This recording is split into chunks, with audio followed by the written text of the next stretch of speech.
Okay.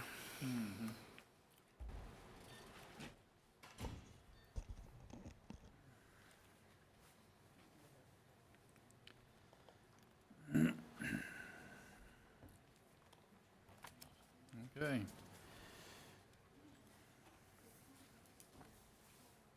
Okay. Good morning, everybody. Welcome to the September Oldham County Board of Adjustments Court of Appeals. My name is Larry Otterback. It's about 2 after 9. We are now in session. We have 5 cases before us today. For all 5, the procedures will be the same. I'm going here in a minute. I'm going to swear staff in. Staff will come forward. Steve will, our secretary, will read the case. Staff will give the staff report. There'll be a round of questioning by board members to staff. When we're done with that, staff will take a seat, and I'm going to call you forward, the applicant. You're going to come forward, raise your right hand, state your name and address, and tell us what it is you'd like to do. You have 20 minutes to do so. Clock is on the wall. When you're done with that, there will be a round of questioning by board members to you, the applicant. And when we're done with that, you may take a seat, and I will call forward anybody that wishes to speak in favor. And then following that, those opposed. Collectively, each group will have 10 minutes to tell us why you're in favor, and then also 10 minutes to tell us why you're opposed.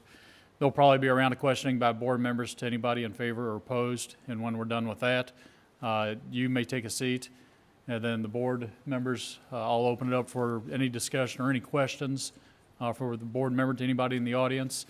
And when we're done, I'll close the floor, open it up to discussion among the board members, and then call for a vote.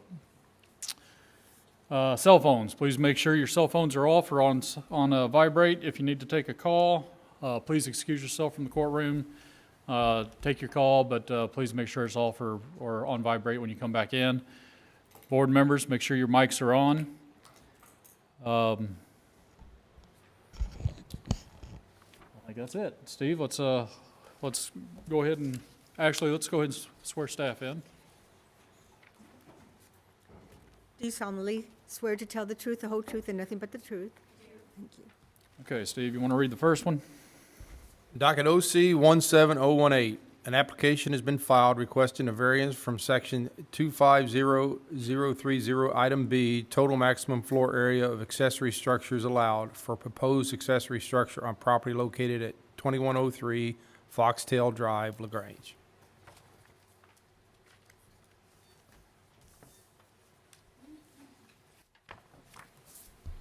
Good morning. I'm Brooke Beeman, a planner with Oldham County Planning and Development Services.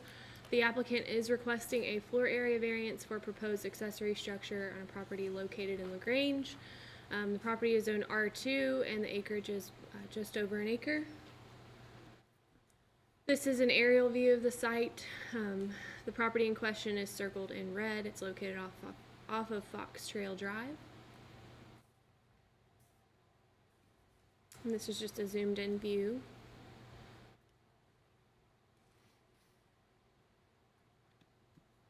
There is some site history with this property. Docket 2778, an application was filed by John Probst for a conditional use permit for a home occupation. It was for a mail order business. That was approved on November 20th, 1997. This was the previous owner, and you may just clarify with the applicant if they, as far as I know, they're not running the same mail order business. Section 250.30, accessory uses and structures without dwelling units, states that the total maximum floor area shall be as follows, and this is based on the size of the parcel. This parcel in particular is just over an acre, so the maximum total floor area is 1,800 square feet, and they can have 2 accessory structures that share that total area. The Board of Adjustments has the authority to grant floor area variances from the table in Section 250.30. There was discussion when we did actually get this passed through fiscal court whether or not variances would be allowed for floor area, and there was actually an item that was taken out that would not allow variances. So it was discussed and it was approved through fiscal court that variances could be approved. The applicant has a permit for a 12 by 21 shed, that's 252 square feet. They're requesting approval of a 50 by 40 garage for a total of 2,252 square feet of accessory structures. This is the drawing that the applicant submitted with their application. You can see I've outlined in blue the general location of the shed that they're proposing, just so you have an idea of where that's going to be located. And in red is the area drawn where the applicant wishes to put the accessory structure.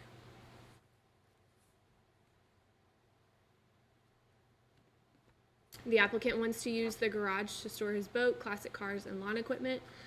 The justification is as follows. Part of the existing attached garage was converted into a laundry room by the previous owner, which only allows for one car. The boat, cars, and lawn equipment would have to be kept outside, which would be more visible to the neighbors and would be subject to weather. There are other detached garages on neighboring properties, and the garage will be located behind the home to hide the visibility from the street. So this is a rendering of the proposed accessory structure.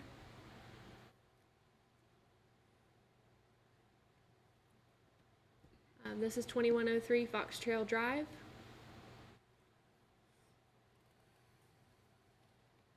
This is the east view on Fox Trail Drive.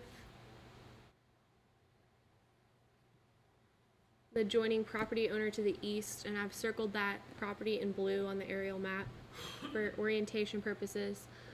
They do have a detached accessory structure. It's 40 by 30. When I was out there, it looked like they only had one structure that was permitted. This is another view of the right side yard.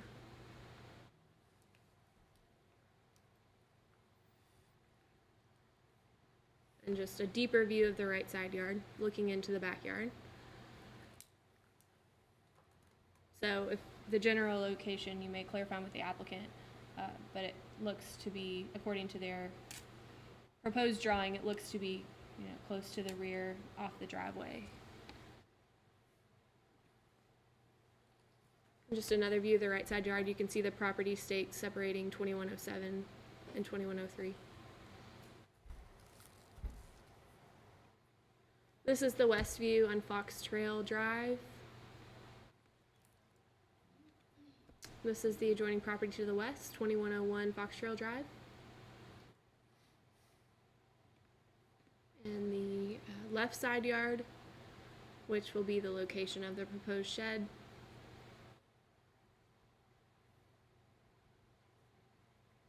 And these are the adjoining properties to the south, directly across the street. So in summary, the applicant appears to be meeting the rest of section 250-30, relying to shall follow principal use, relationship to street setbacks, there's no breezeway, minimum distance between building and rear yard rules for accessory structures.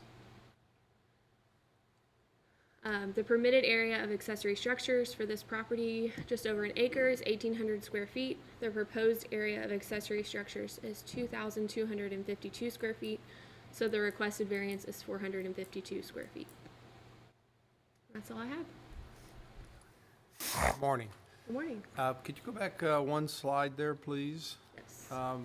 So that last line, accessory structure shall not occupy more than 35% of the area between the rear property line and the principal structure. How did you determine that that was true in this case? Actually, I did not calculate that. Okay, so do we know the setback of the home? I don't. I can go back and look in the file and see if there is a survey that shows where the home is located.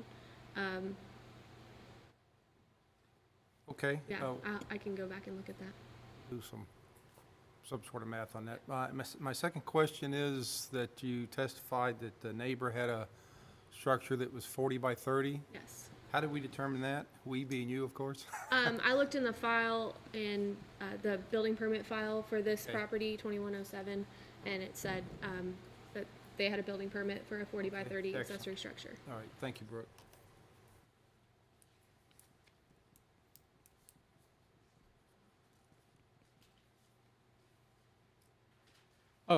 Brooke, how did you guys come up with the 1,800?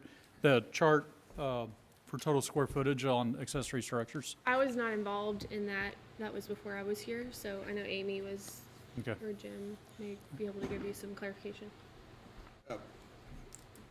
The Study Review Committee, which is a subcommittee of the Planning Commission, meets on a regular basis to review recommended changes to the zoning ordinance, and staff researches conditions. And so what was done over a period of time was looking at building permits that were issued and excuse me, various sizes of properties, and what seemed to be appropriate, and asking about, in particular, like that 35% or whatever the lot coverage maximum might be. So on smaller lots, we had a smaller allowable square footage for accessory structures, and as the lots get larger, you are allowed a little more square footage because there's more room on the property, obviously. So it was done, it wasn't really guesswork, but we kind of looked at a number of scenarios and came up with numbers that seemed to be accommodating for most types of structures. In other words, we didn't want to make a number where you had to cut half the building off or a quarter of the building, standard sizes of what these accessory structures might be. And then knowing, again, that sometimes people want two structures. Okay, all right, thanks, Jim. Yeah, any other questions for Brooke or staff?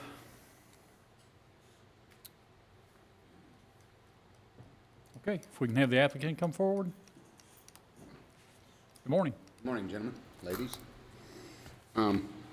Get you to raise your right hand and Never done this, so I don't know what I'm doing. state your name and address, please. Kevin Shook, 2103 Fox Trail Drive, LaGrange, Kentucky, 40031. Do you solemnly swear to tell the truth, the whole truth, and nothing but the truth? Absolutely. All right, Kevin.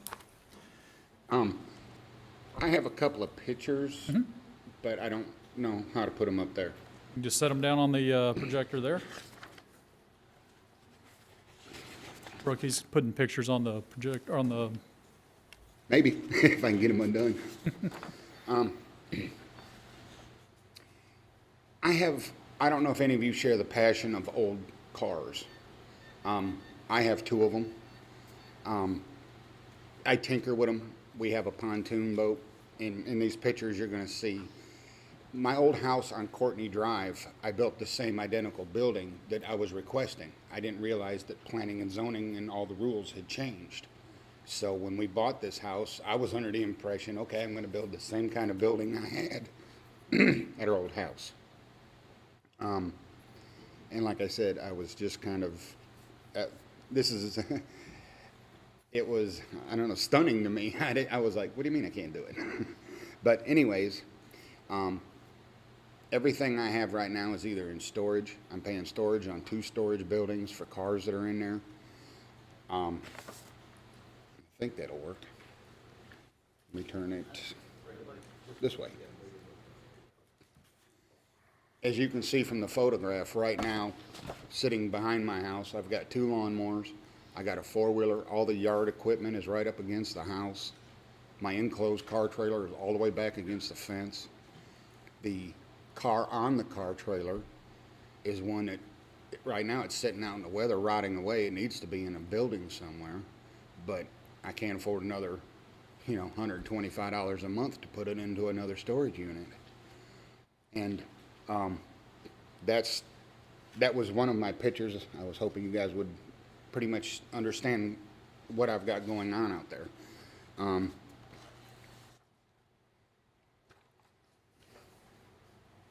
this photograph, my son has already gone to work.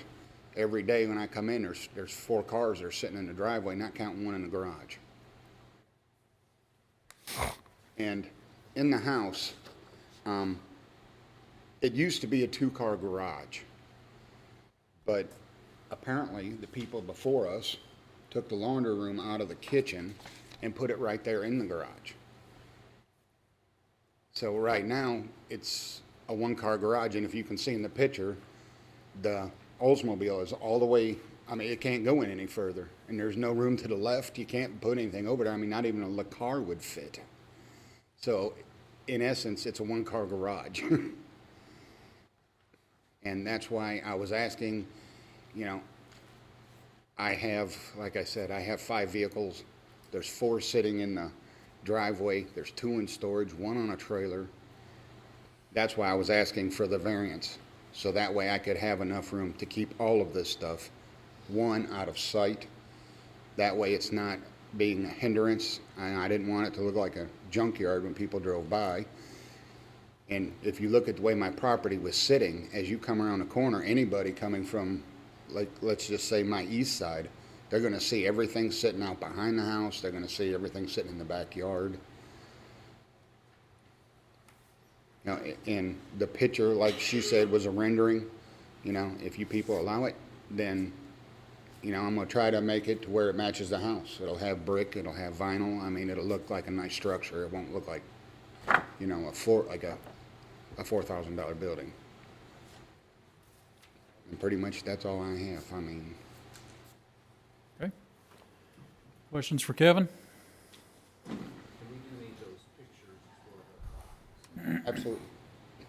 So the difference is, my math, between what you're asking for and what's allowable is, you're asking for a 40 by 50, I understand that correctly? Yes, And if you built something smaller, just a little bit smaller than 40 by 40, well, that would be permissible under the current rules. So kind of give me an appreciation, if you will, what the absolute necessity of that extra 10 feet on your building is.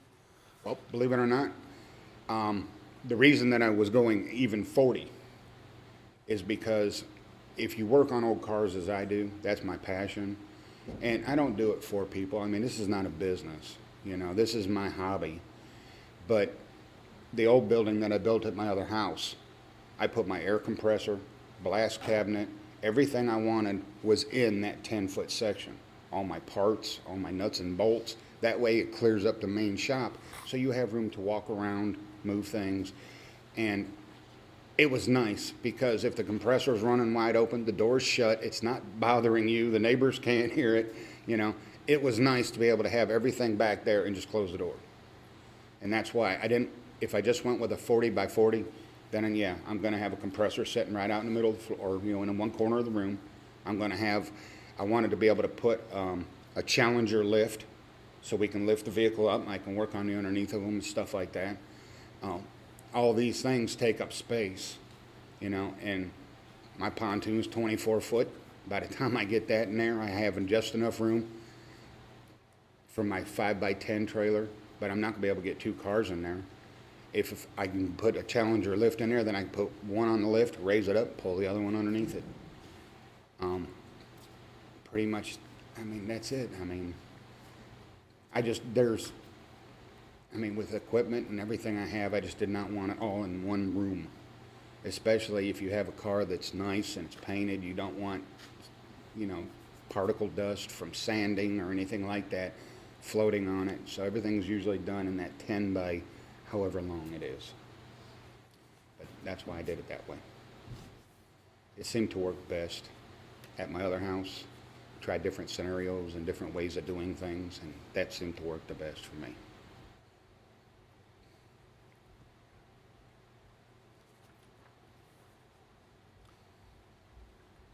So along similar lines there, reducing the size of this, of the larger garage, to fall in compliance with the regulations that we have today. What would not be able to be in the garage? You said the compressor, you'd have to store the compressor outside? Well, all right, to run air tools, you have to have a compressor. The one that I built over on Courtney Drive, it had, my main area for working on something was 30 by 30. That way you have room to dismantle whatever it is you need to dismantle, and you have plenty of room to walk around. Toolboxes, benches to put things on. But the other section was 15 by 30, and right there was, I called that my wash booth. So that way when it was dead of winter, if I wanted to go out there and wash my car, I could. By adding the other 10 feet, like I said, it allows me to take everything back there, my sandblaster, all my equipment, my sheet metal bender, my nuts and bolts, you know, the compressor, everything is in the back room. It's not out, you know, basically in the middle of the floor. I mean, because I would have to line one whole wall of it with, you know, here's the compressor, here's the sandblast cabinet, here's the nuts and bolts, then here's a cabinet for oils and, you know, lubricating items.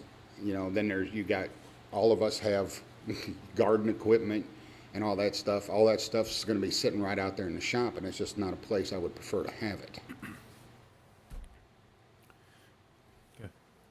All right, any other questions? For Sure. Mr. Shook? Yes. May I ask you to place the picture back up of the backyard, which you shared with us a little bit earlier?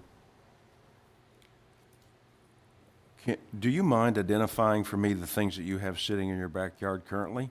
Sure. The car on the trailer. Behind it is a 5x10 tilt trailer.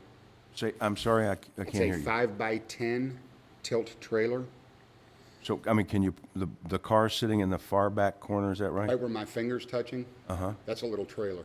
That's a trailer, and then there's a car in front of that on another Car trailer? sitting on a trailer right here. Okay, and then what's on up the fence line? That is an enclosed car trailer. A what? An enclosed car trailer. Okay, It's 8.5 by 24, okay, and that would be a four-wheeler. Mm-hmm. That's a John Deere tractor. That is a Cub Cadet tractor. Up here is all my garden tools. I mean, bicycles are sitting out here. I mean, quite a menagerie. I'm sorry, I said quite a menagerie of objects or Yes. items. well, I haven't touched anything yet because I wanted to come and see you guys and see where we can go with this.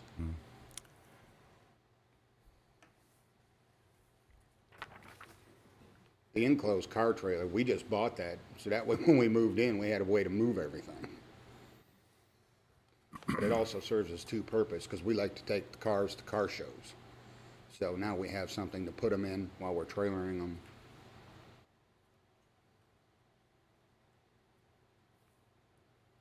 How much of that would disappear if you were granted an approval to build a structure that you want to build? All but the enclosed car trailer. Say again? Everything but the enclosed car trailer. And that won't be stored on the property. Right now, I have to keep it there because most of the stuff that belongs in the shop is in it.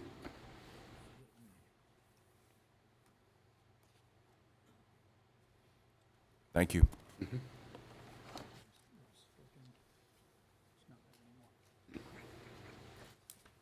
All right, any further questions for Kevin?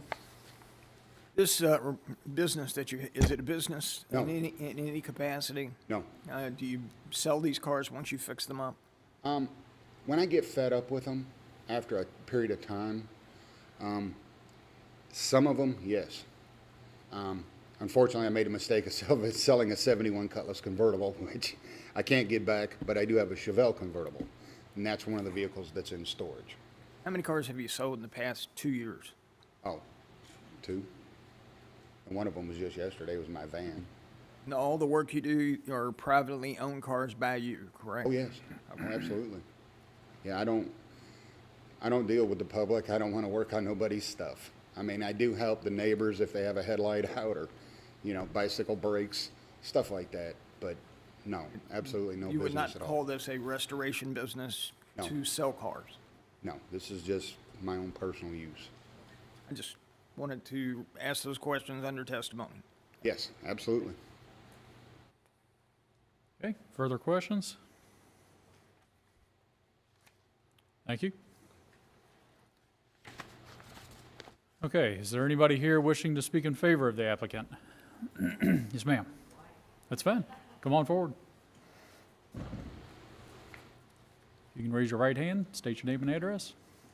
Do you solemnly swear to tell the truth, the whole truth, and nothing but the truth? Yes. Lisa Shook, 2103 Fox Trail Drive, LaGrange, Kentucky, 40031. All right, Lisa? As he said, the garage that we're in now is very small. When the car that's in there is taken out, I can't back it out of the garage. It is in there so tight that there literally has to be two people, one in the front, one in the back. Come on, turn it to the left, because you're gonna hit the wall, you're gonna hit the corner. and even pulling it in to make sure you get it in the garage all the way. Because it's so long, there's just not enough room the way they've cut everything up. On the other side of the garage, I like to cook. So I have a lot of utensils and stuff, but the kitchen's not big enough for all of it. So he's got me some cabinets on the other side that I store all of my stuff from my kitchen in my actual refrigerator and my freezer. And like you said, it's not big enough to even put a four-wheeler in by the time all my stuff's done. But as far as him redoing old cars and selling them, no.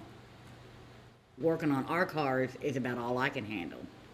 You know, it's a lot to do, but that is his passion.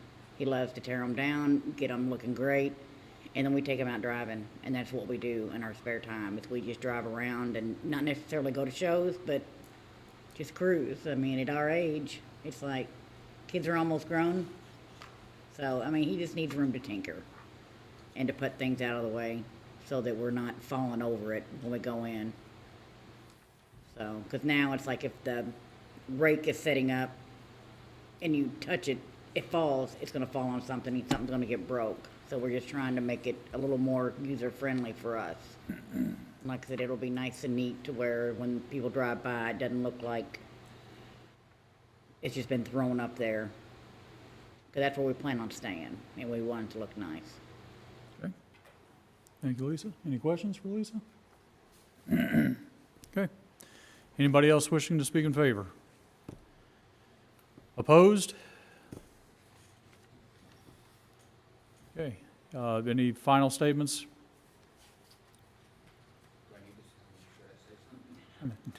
Board members, any questions for anybody in the audience?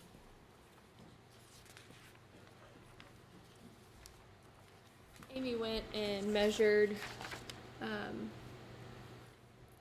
the back of the yard, and obviously this is approximation, but still it's 9,941 square feet would be 35%, so it's not even close. Thank you. Thanks. Thanks, Amy. You want to come forward? That picture that she just had, yeah, can I borrow that?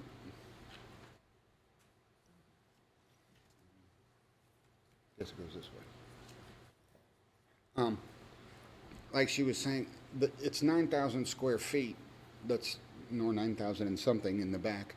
I know the building seems kind of big, but if you were to actually see the property and how far back it goes, and I was told that by the health department that a lot of that back there is clay. I mean, like the whole back area. So they said that pretty much gardens are out and building anything back there wouldn't work because there's no way to put laterals or anything like that back there. So in that one drawing they had up there earlier, I had it kind of laid out. The garage would actually be almost, I want to say 100 feet back from the house, or maybe 60, because I have to avoid a fescue cell and lateral lines. So my driveway, when you look at, well, they have the picture. When you look at where my driveway is, my laterals are right here. So I have to actually take the driveway and turn and come behind the house. Not completely behind the house, but I have to move it over at least 12 feet to avoid laterals, transfer lines, fescue cell. And I was actually going to start the building behind them. So that way it's square with the house. And like I said, it would match the house. So that's all I have to say All about right, it. very good. Thank you. Okay, board members, questions for anybody in the audience? Okay. We'll close the floor for public hearing, open it up for general discussion. I just feel like the building is too large for a residential area. But I believe that 35% rule, I asked that question, I believe that 35% rule is probably there to protect the smaller lots, seeing as it unless there's an unusually large setback, it probably would never come into play. So maybe that was a red herring even to ask that question, but I hadn't really thought it through until I'd seen that. So I do appreciate you supporting that question, Brooke. But to me, it's just, I mean, we're looking at 35% larger than is allowable under the current zoning regulations. And I appreciate the applicant's testimony. I do have a passion for cars myself, but I have neither the time nor the space nor the money for them, so to me, it's just too large. I'll second the thought. To be honest, the current regulation of 1,800, I think he could probably accomplish a lot of what he's after and still fall within the guideline of 1,800 square feet. So it's, if this were denied, it's not to say that he couldn't build a barn back there, just it would fall within current guidelines. Well, the testimony of the applicant seems reasonable in his expectation of what his use of property is for. When I compared the numbers, we're talking well over 30% past what the regulation states, which to me, when looking at the numbers, seems excessive as well. Sorry, Mr. Payne. It seems excessive to compare the numbers that are approvable compared to what his request is, in my mind.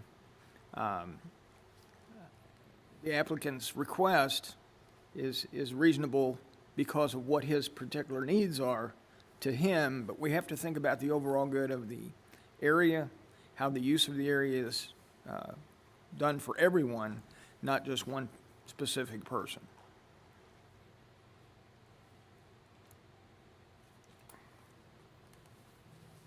Okay, any further discussion? Okay, if not, I'm ready to take a motion.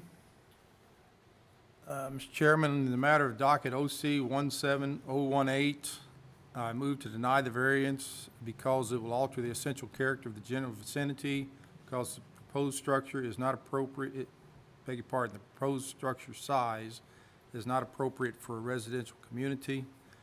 This motion applies only to this application on this date. Okay, we have a motion. Do we have a second? I have a second. Any discussion? All in favor signify by saying aye. Aye. Those opposed? Application's been denied.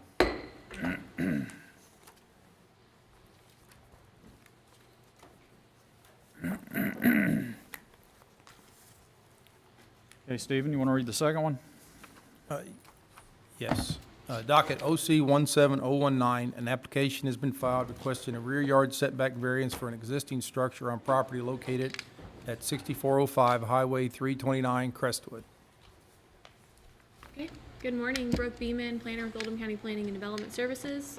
An application has been filed requesting a rear yard setback variance for an existing structure located in Crestwood. The zoning is R2 and it is just under half an acre. The property in question is outlined in red. You can see it's at the corner of Potts Lane and Highway 329 in Crestwood.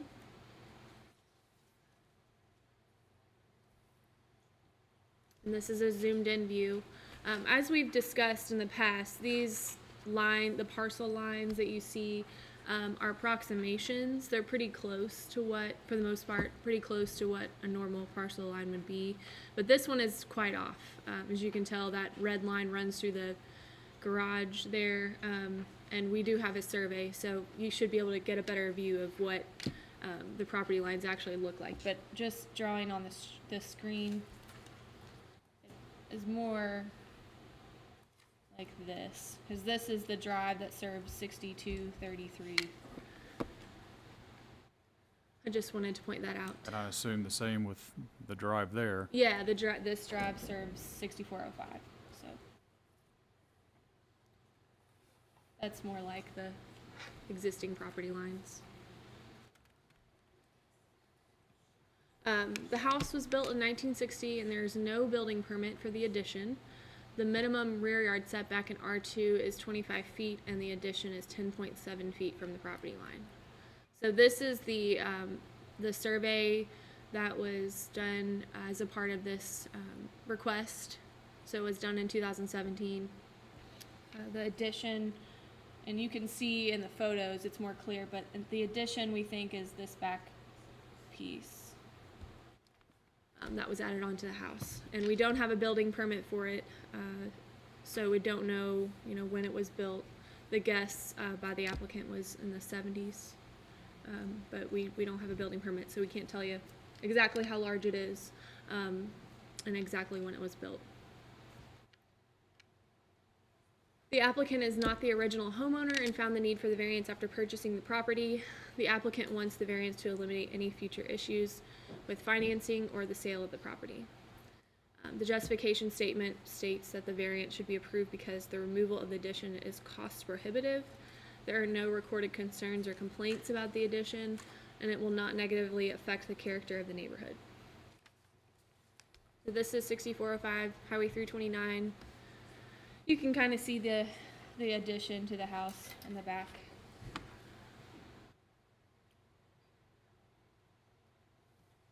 And just a zoomed in view.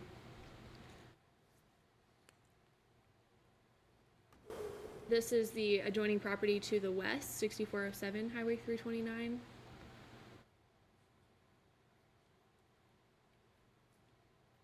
And the west view looking down 329. This is the east view on 329. This is the right side yard. As you could tell on the survey, the right side yard is pretty deep. It leads all the way to Potts Lane. This is a view from the corner of Potts Lane and Highway 329. You can see the survey stake that's still out there that shows you where the property line begins, where the road right-of-way ends. And the red star in that corner is what we're looking into, just to give you some orientation. This is another, just a zoomed in view of that right side yard, and you can see pretty clearly that this is most likely that addition that was added on the rear of the house. And again, the red star kind of shows you where you're looking at compared to the aerial view of the property. This is a view of the adjoining property to the north, 6233 Potts Lane.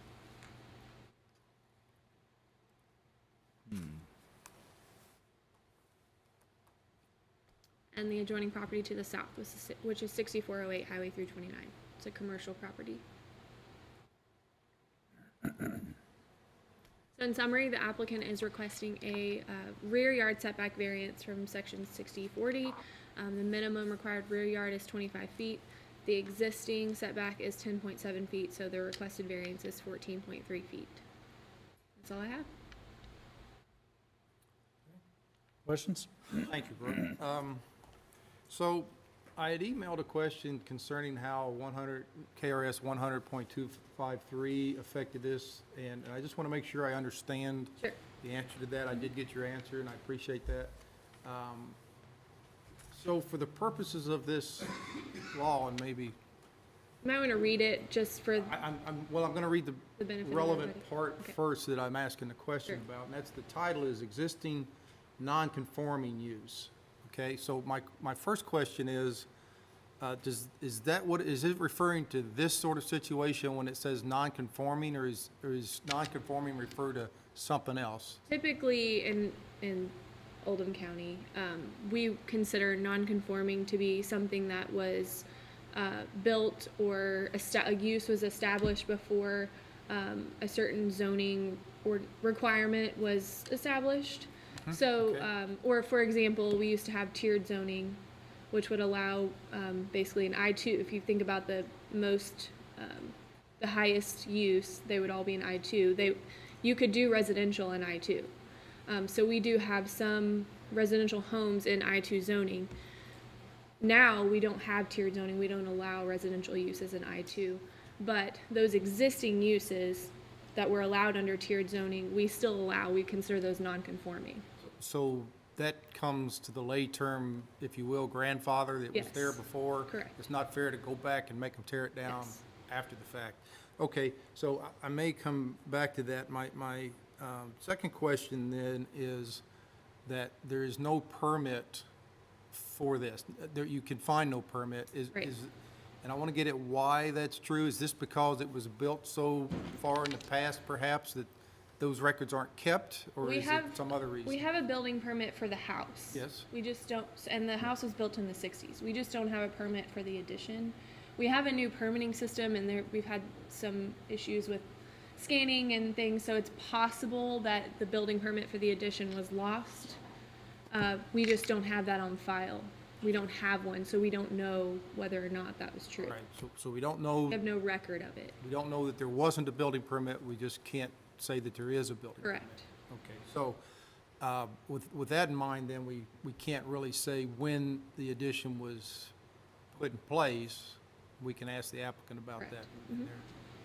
Okay, so then going back to this KRS, assuming that in KRS, here, this tells us something that's been in place for 10 years without complaint is basically grandfathered. So if we can establish that the addition was built prior to 10 years and you have no records of any complaints, then that's a basis for approving this. Am I correct in that? I think that's an opinion statement, and my opinion is yes. Okay. But Yeah, I was Actually, gonna, could we put the KRS up on the screen, if you don't mind, please?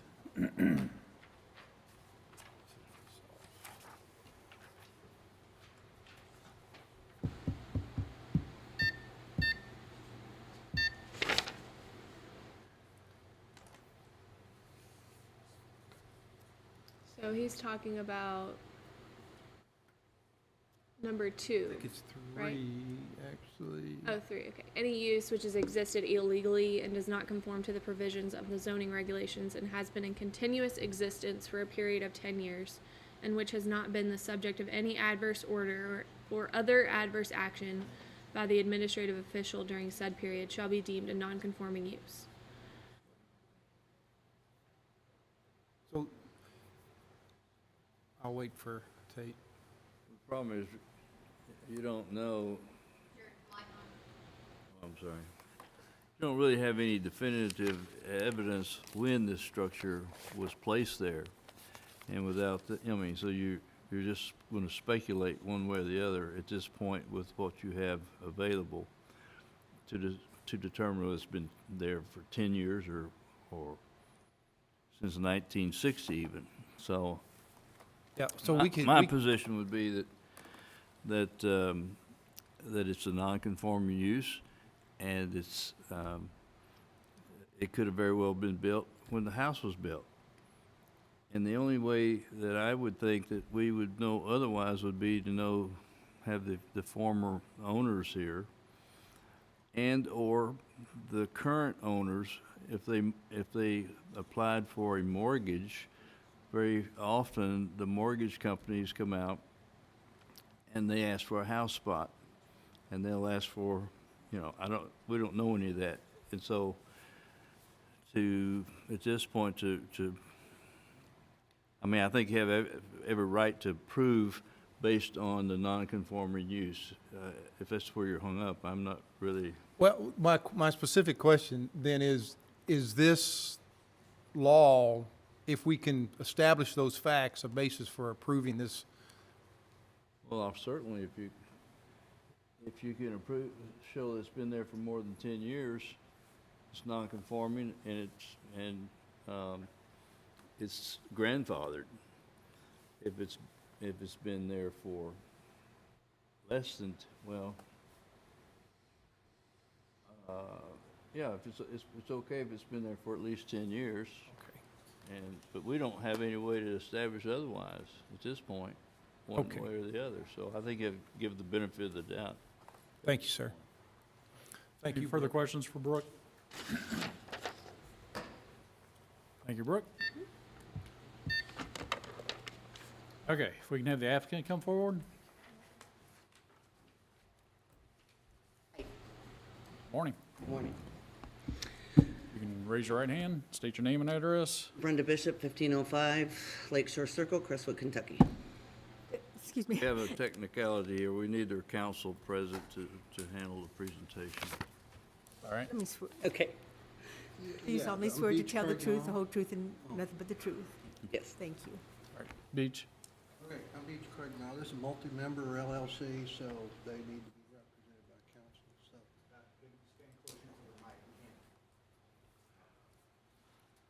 This, is it? mic is on top of Thank you.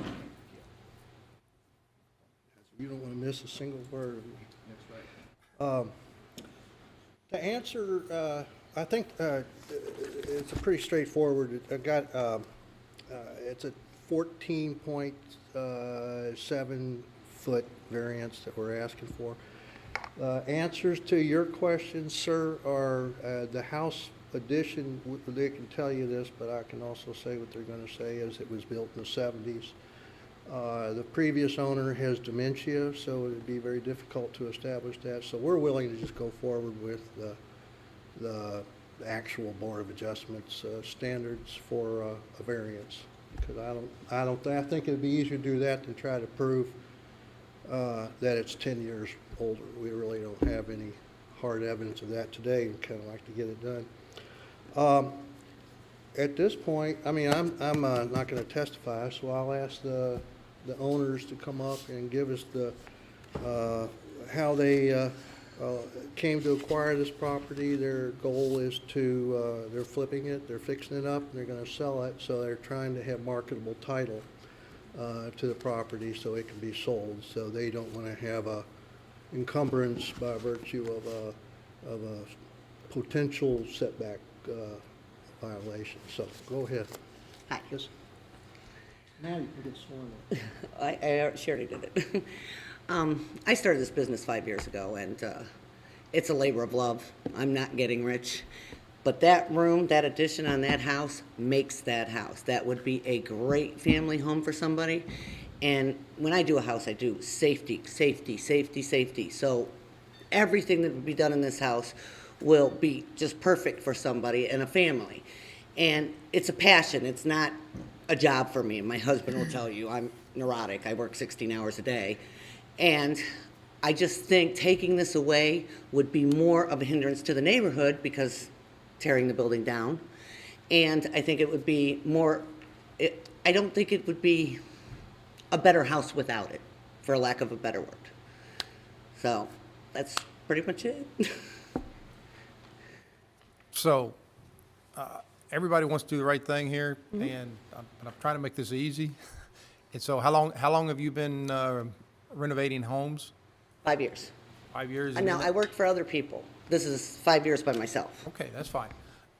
In that time, have you renovated homes that have, what I'm trying to get at is if you have the experience, the knowledge to tell me if there are architectural features within that addition that suggest when it was built, then that would be helpful to me in coming to a conclusion. Honestly, if I had to guess, like if I just saw it, I would definitely say it's 30 years old. I mean, you've got 70,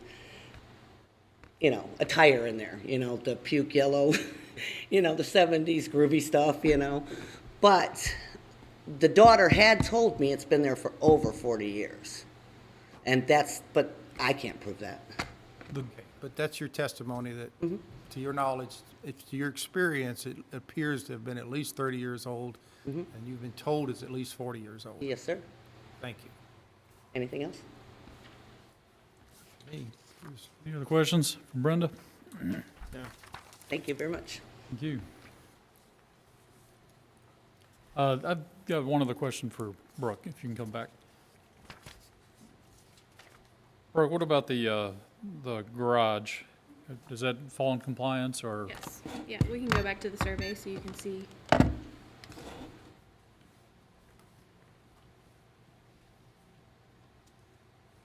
It just has to be a minimum of 5 feet, and it's 8.3 feet from the property line. Okay, all right, thank you.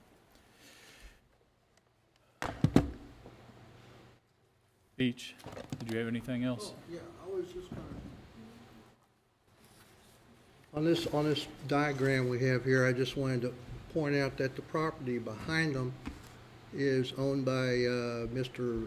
Jim McWilliams, and it's rental property, and he's put up a privacy fence years ago.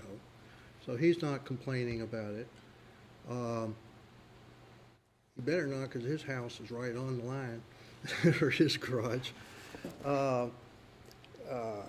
The side lot is a 7-foot setback on the side, so the garage is 8 feet away. There's another picture. I didn't show all 3 pictures, but this picture here gives a little better view of how much room there is at the back. If the purpose of a setback is to leave room between neighbors. There's the neighbor's garage right there. That's apparently right on the line, but he built a side fence here. And then here's another view to show how much room there is back there to get around. And this one shows the age of the house. I mean, it's hard to say how old it is. But I think it's just easier to go forward. So I guess in conclusion, I mean, I would just, I think it's pretty straightforward, and we would make under the 243 statute, the 4 elements you all know quite well, or that will not adversely affect public health or safety or welfare, will not alter this. We do not think it would alter the essential character of the vicinity, because it's been there for 50 years or 40 years. Will not cause a hazard or nuisance to the public. Don't see any, there's no danger here. And will not allow an unreasonable circumvention of the requirements of the zoning regulations. And of the factors you're supposed to consider under that 243 statute is whether denial would deprive the applicant of the reasonable use of the land, or would create an unnecessary hardship for the applicant, which it would if it was denied. And to go to that one factor about, whether or not they would be barred from using it, they would only be barred from a variance if they were the persons that caused the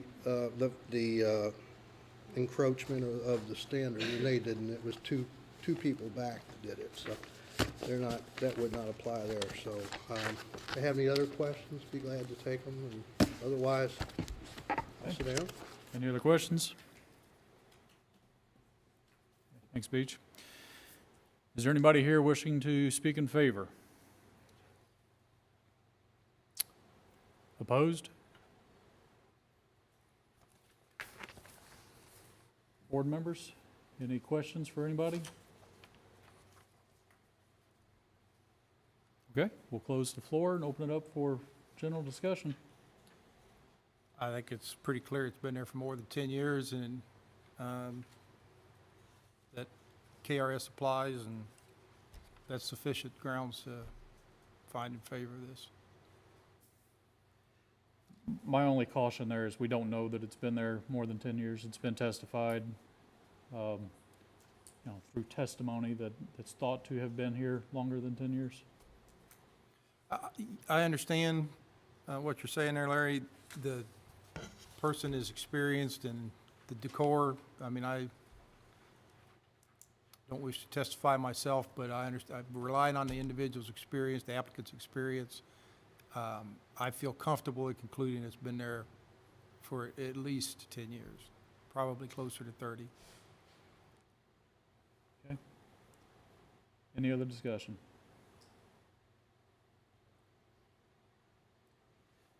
All right, so again, my only caution is, Steve and I agree, it's just putting, not knowing how long it's been there, I just would be cautious to put that in the motion as part of the justification for approval. Well, that's my motion, so I'll let someone else make a motion then. Tate, would you agree with that? I think you can go ahead and do your approval based on what you had in the record already. Speak closer. Well, I think you can make your motion based on what's in the record already. I don't know that you need to concentrate on the 10-year rule necessarily, because I think you've got enough evidence to establish that it's been there for more than 10 years. I mean, I don't know what you're looking for other than from what we've heard, it's pretty clear, and from what you see, I'm not testifying, but I'm just comfortable with the fact that this addition, which is part of this house, has been there and is non-conforming, but it is together with the rest of the house there. It was built in the 60s. The information you have that the addition was in the 70s. We're now 2017. So, All right.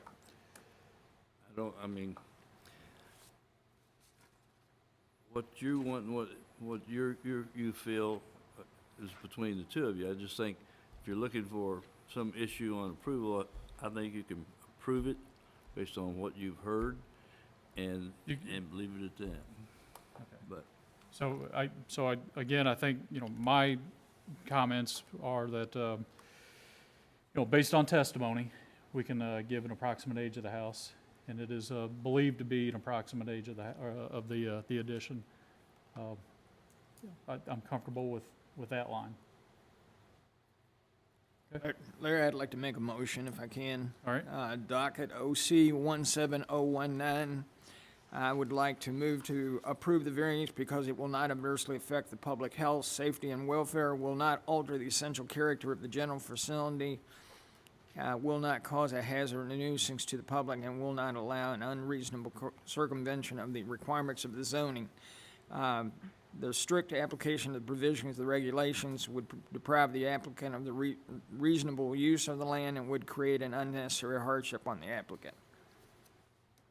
We have a motion, we have a second. We have a second. Any discussion? All in favor signify by saying aye. Aye. Those opposed? It's been approved. Thank you very much. Okay. Steve, you want to read the next one? Yes, sir. Docket OC 17020, an application has been filed requesting a variance for a location of proposed accessory structure on property located at 1415 Rebel Ridge Road, LaGrange. Okay, Brooke Beeman, it's my last presentation today. The applicant is requesting a variance for the location of an accessory structure at 1415 Rebel Ridge Road. The property is zoned AG1 agricultural. The existing land use is residential, and the acreage is 9.9 acres. This is an aerial view of the property. The subject property is outlined in red.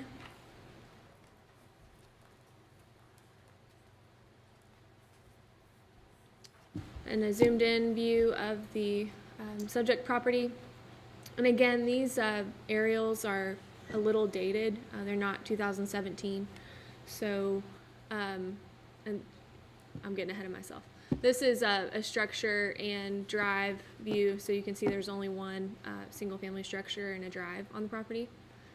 I went to Google Maps, and I believe I included this in your presentation. This, to me, is a better view of how heavily wooded this property is, and you can't even really see the house from Google Maps here, but it's back in the back there. You can see the existing power lines on that corner.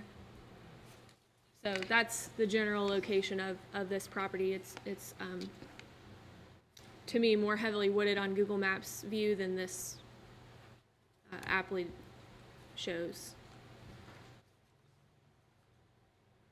The applicant is requesting a variance from section 250-30, item C, which states no accessory use or structure shall be located in between the principal building and the front property line. The applicant applied for a building permit for a 24 by 40 accessory structure to be located approximately 185 feet from the property line. The permit clerk found that as drawn on the applicant's plot plan, a portion of the building appeared to be in front of the home. So this is the plot plan that was submitted when the applicant tried to obtain a building permit And as you can see from this hand-drawn drawing, it looks like it is in front of the house. And you may clarify how the applicant got these dimensions. But you can see it's 185 feet from the front property line. The building permit for the house includes a hand-drawn plot plan showing that the house would be built 175 feet from the property line. So this was the plot plan that was submitted with the original building permit for the home that was in our file, and that shows the single-family house to be 175 feet from the front property line. So if you compare the two, the plot plan for the building permit, and obviously this isn't an as-built, this happens sometimes. What's drawn on the plot plan when a building permit is submitted is not always what ends up being built. So it's possible that it is further back, but according to the building permit, the house is 175 feet from the property line. The plot plan that was submitted for the building permit states that the accessory structure will be 185 feet from the property line and 105 feet from the single-family structure.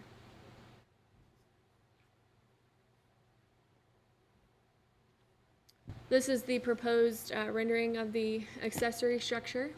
It's got a garage door and a exterior entrance.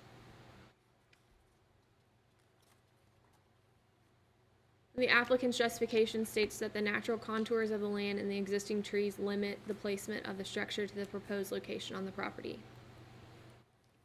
This is a view of the contours. And again, this is the electrical easement that runs through there. So the corner of the property is off limits. And the general location of where the applicant is proposing to place that structure is right about here.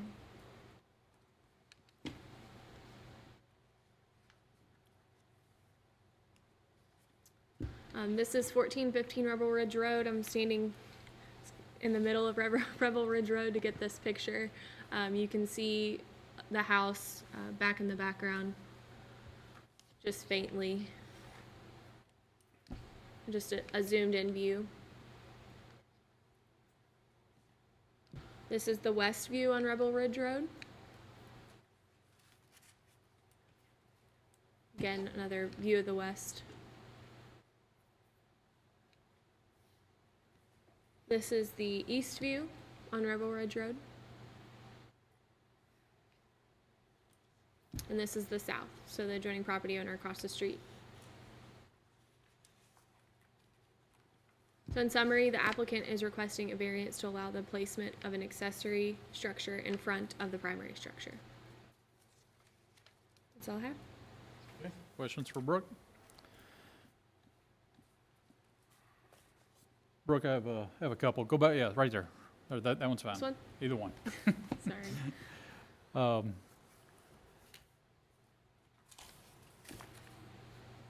Total lot size is 10 acres, 9.9 acres? 9.9, correct.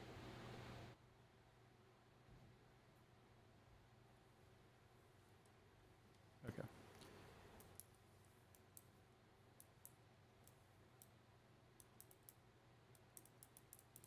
Okay. And then let me see the topo map again, topography. Yeah, right there. Do you have any idea, is this a GIS? Yeah, these are, I don't know, when were these contours from, 2012? Yeah, 2-foot contours, but 2 foot. I'm not sure the last time it's been updated. I wouldn't imagine it's changed much. Sorry, I don't understand the, They're 2-foot contours. oh, Your okay. question was? Yeah. So the request, I didn't understand your question, Larry, is what I'm asking. So I'm fine. My question, I just wanted to see the topography, and I'm going to use this picture here in a minute to question the applicant. So I just wanted that Okay. picture up. Thank you.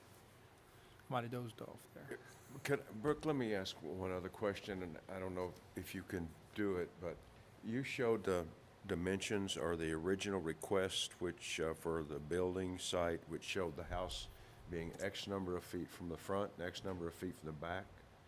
The building permit for the home? Yeah, and the total, yeah.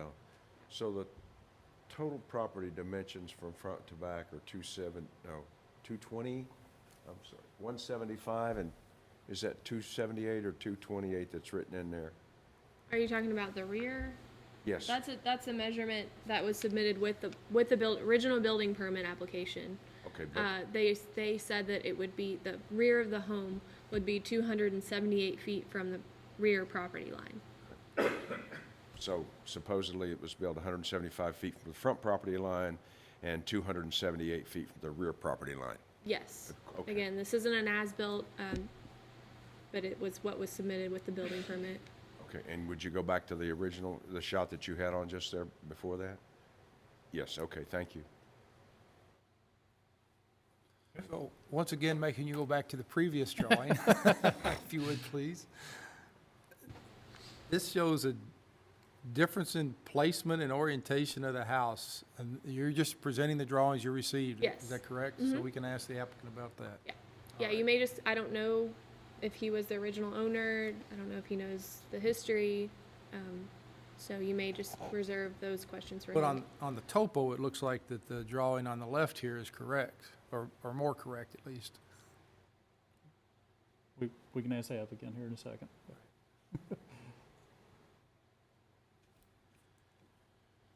Okay, any further questions for Brooke?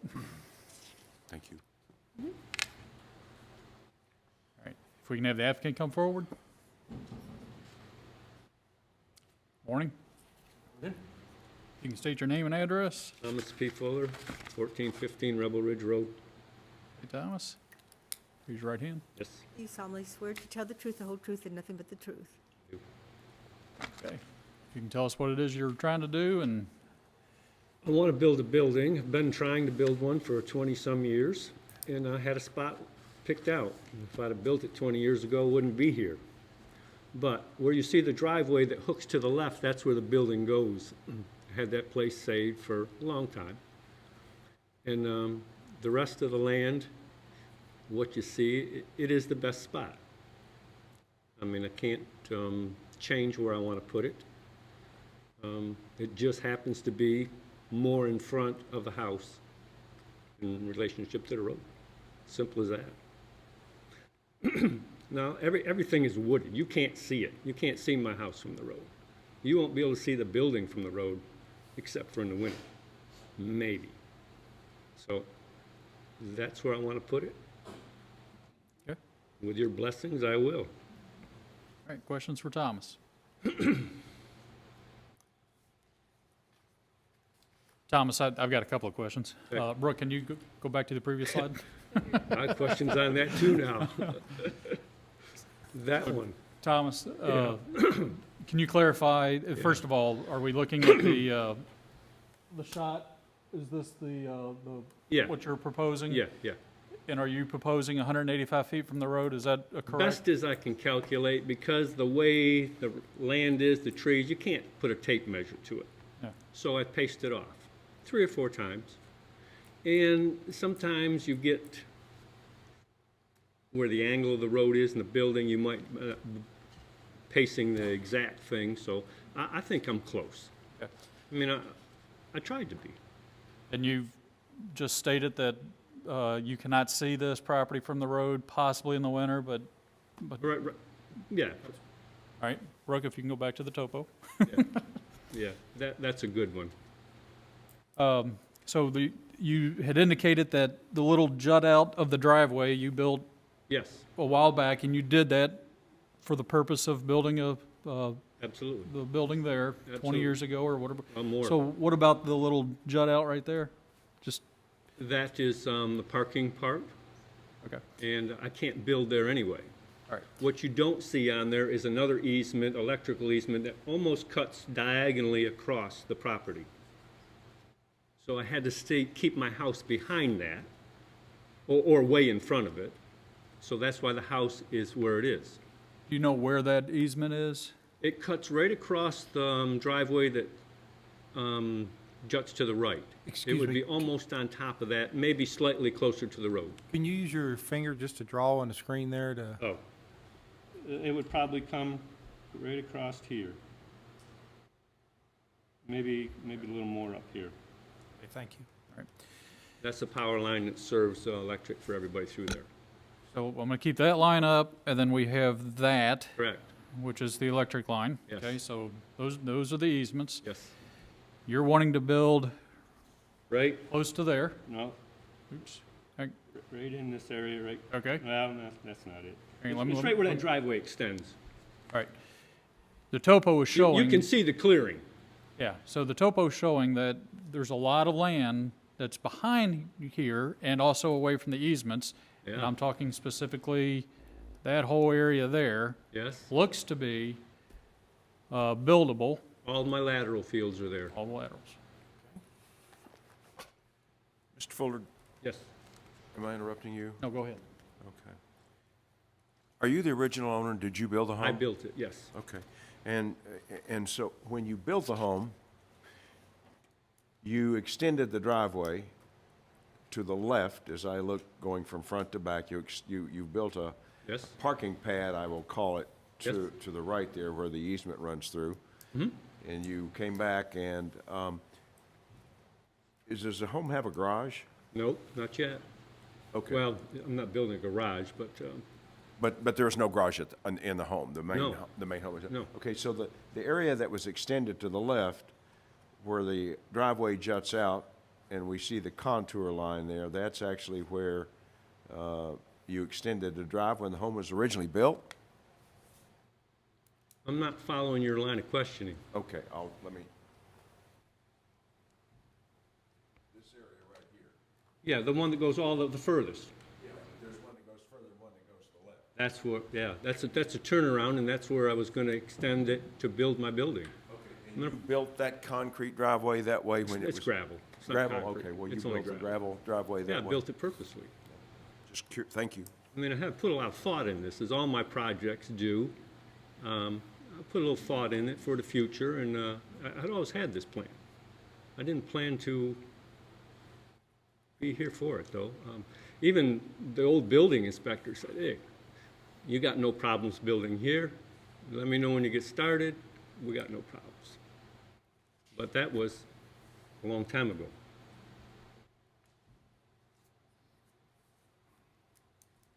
Mr. Fuller, what, the purpose of the building? Storage mostly. Storage? Lumber. Okay. I'm gonna have a lot of lumber here and there, and I need to consolidate it. And, Equipment, things of that type? yeah, saws mostly. I'm a carpenter. Okay.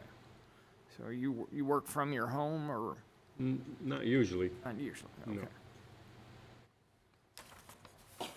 We just hadn't established the actual purpose for the building, and I'm just, I need some space to put it in. I've always needed it. I didn't have the pocketbook to get it, though. all right, that's all questions I have. Can you speak to the general character of the building, of the proposed building? What it's gonna look like? Yeah. Well, I would say with all of my projects, it's gonna look very nice. Let me ask this, compared to the house, the primary structure, is it going to look similar in structure and yeah. similar in? Oh, yeah, I plan to put the same type of roof on it, a metal roof. I want to match it. I've actually looked for a color to match it rather than paint my roof, which I have to do every 10 years. It's a metal roof. And, so I have that. The siding, I wanted to match what siding. My house is log, but I have some siding on it in different places. I wanted to match that. I want it to look the same. It's always meant to be like that. How far in front of the primary structure? Oof. Looking at your topo map right there, it might be 30 feet, 40 feet. Well, totally, not much. But when I went to get my building permit, they said, if any part of it, I said, oh, I got to be here. So it is, and it would be in front.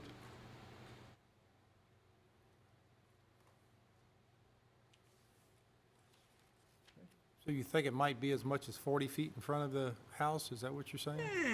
What, the front line or the back line? Totally? if you imagine a line through the front of the house and imagine a line through the front of the building, not the back of the building, but the front of the Front? building, how far would the front of the building be from the front of the house?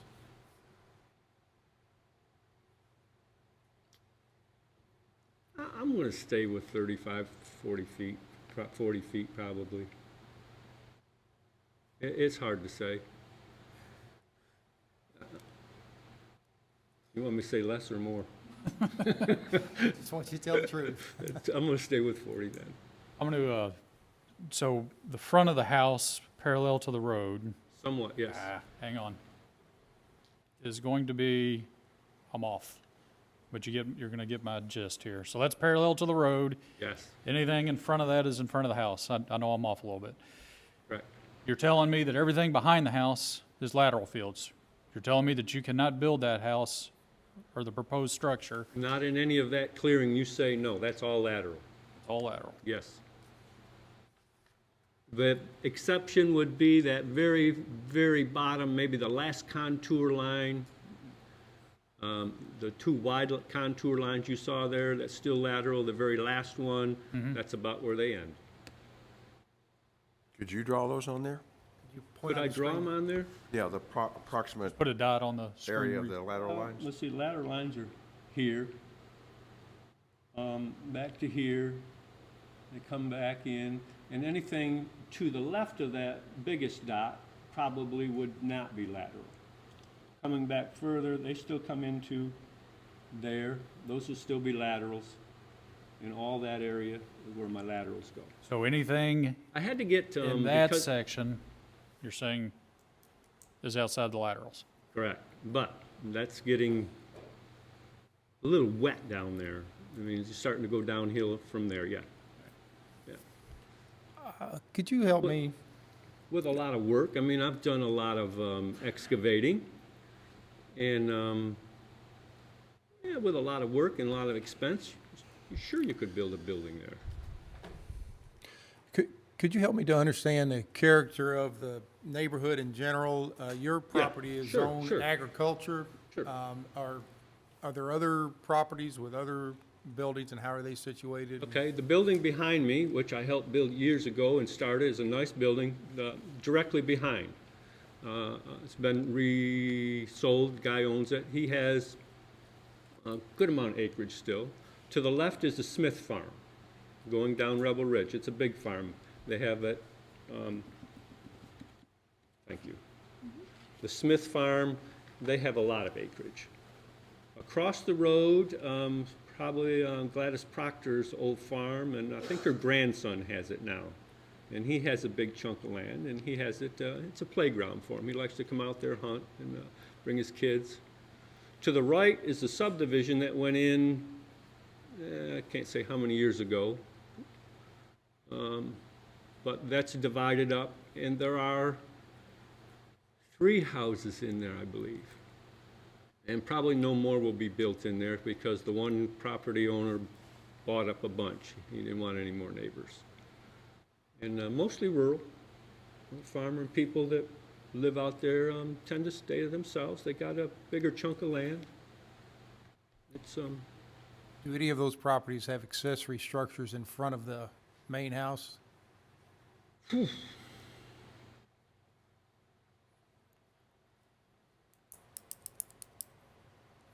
couldn't say about the piece behind me in relationship to it, maybe, maybe not. Some of the others, I don't know. Can't see them. From the road, you cannot see the houses mostly. Okay, thank you. I have maybe 1 or 2 additional questions, and that's it for me. You've indicated in testimony that the lateral lines prohibit you from building the structure back behind or behind the front building line of the home. Is that accurate? You put me back there, please. Show and tell, there's no substitute for that. Are you talking behind my house? If you imagine, as was indicated earlier by one of my fellow board members, in drawing a straight line across there which would approximate the front line of the home, you're proposing building this structure in front of the front line of your home. So you're saying that the lateral lines prevent you from moving that building back farther than where you're proposing to build it? Is that question clear? Yes, that's what I'm saying. However, there's always an out. I mean, I could build a house or place anywhere on that property bring a dozer in there and I can change everything. Yeah. But, economics say that's not a good idea, Thomas. Okay, and then your application in the variance, and I haven't really heard this clearly stated, but it says this is the only flat spot on the property without trees. So in the general vicinity there where you're planning to build, and you're saying, tell me a little bit more about that. I don't want to put words in The your only mouth. flat spot on there is because I made that flat spot 25 years ago. Thinking I'm going to build a building someday.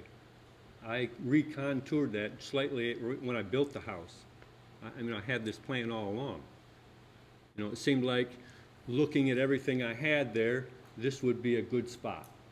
Okay, it fit, everything looked nice, and I take great pride in doing that. So that's that area. Looking at it, when you see it, say, oh, that's obvious, that's where you want to build, right there. Okay, thank you. Okay, any further questions? Thomas, thank you. Thank you. All right, is there anybody here wishing to speak in favor? Opposed? Board members, any questions for anybody in the audience? Okay, I'll close the floor and open it up for general discussion. I'd like to say that I'm fairly familiar with that part of the county. It has what I'd call challenges from a topographical situation. It is very diverse from a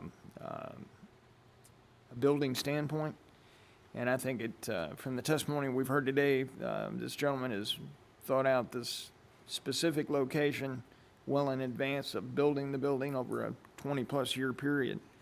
I'm familiar with the area enough to say that I believe that, especially during foliage season, that building could not be seen from the road frontage.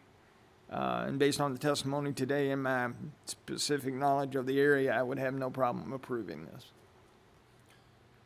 I would concur with that and would only add that the ag zoning kind of gives a little bit more liberal acceptance of what buildings are acceptable than say, a residential zoning.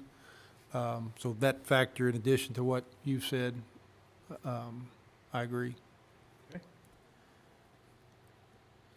Mike, anything? No. Very good. I'm ready to take a motion.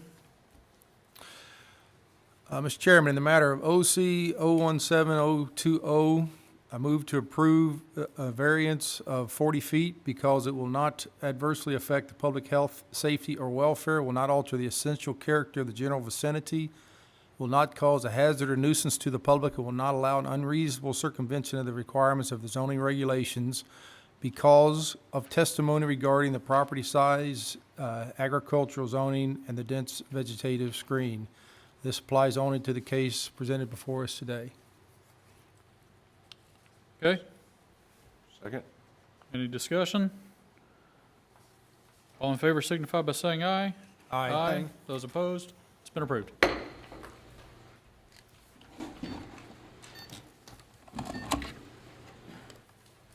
Steve, you want to read the next one? Yes, sir. Docket OC, let me see, which is the next one, okay. Docket OC 17021, an application's been filed requesting a front yard setback variance for proposed structure on property located at 9910 Constantine Circle, Prospect. Good morning, Amy Alvey with Oldham County Planning and Development Services. As Mr. Davis just stated, this is a request for a front yard setback variance for proposed structure. The property is zoned AG1, CO1 conservation, is an approximately 3 acres. There is no previous site history on this piece of property. It is a vacant piece of land.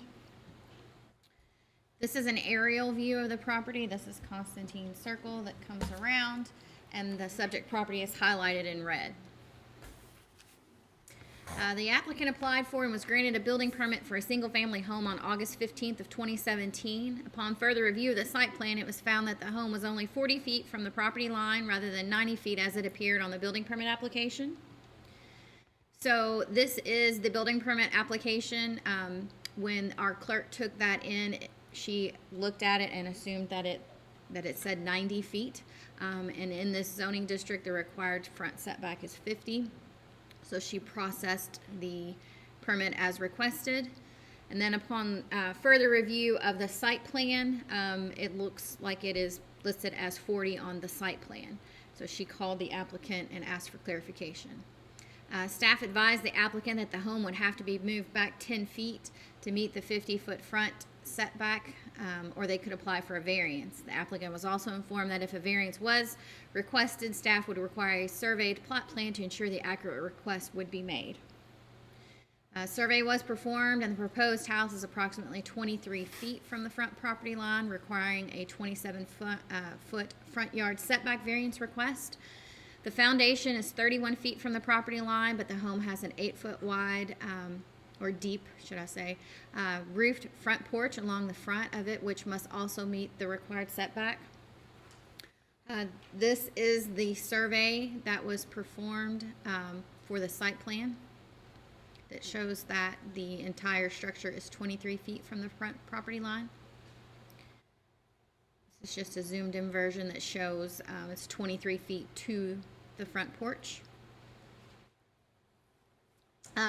Division 330, exceptions and modifications, yard requirements number 9. This is what was recently approved back in, I want to say October of 2016, through the legislative bodies. It says an open, unenclosed, unroofed porch, deck, or paved terrace may project into a required front yard or required rear yard a distance not more than 10 feet.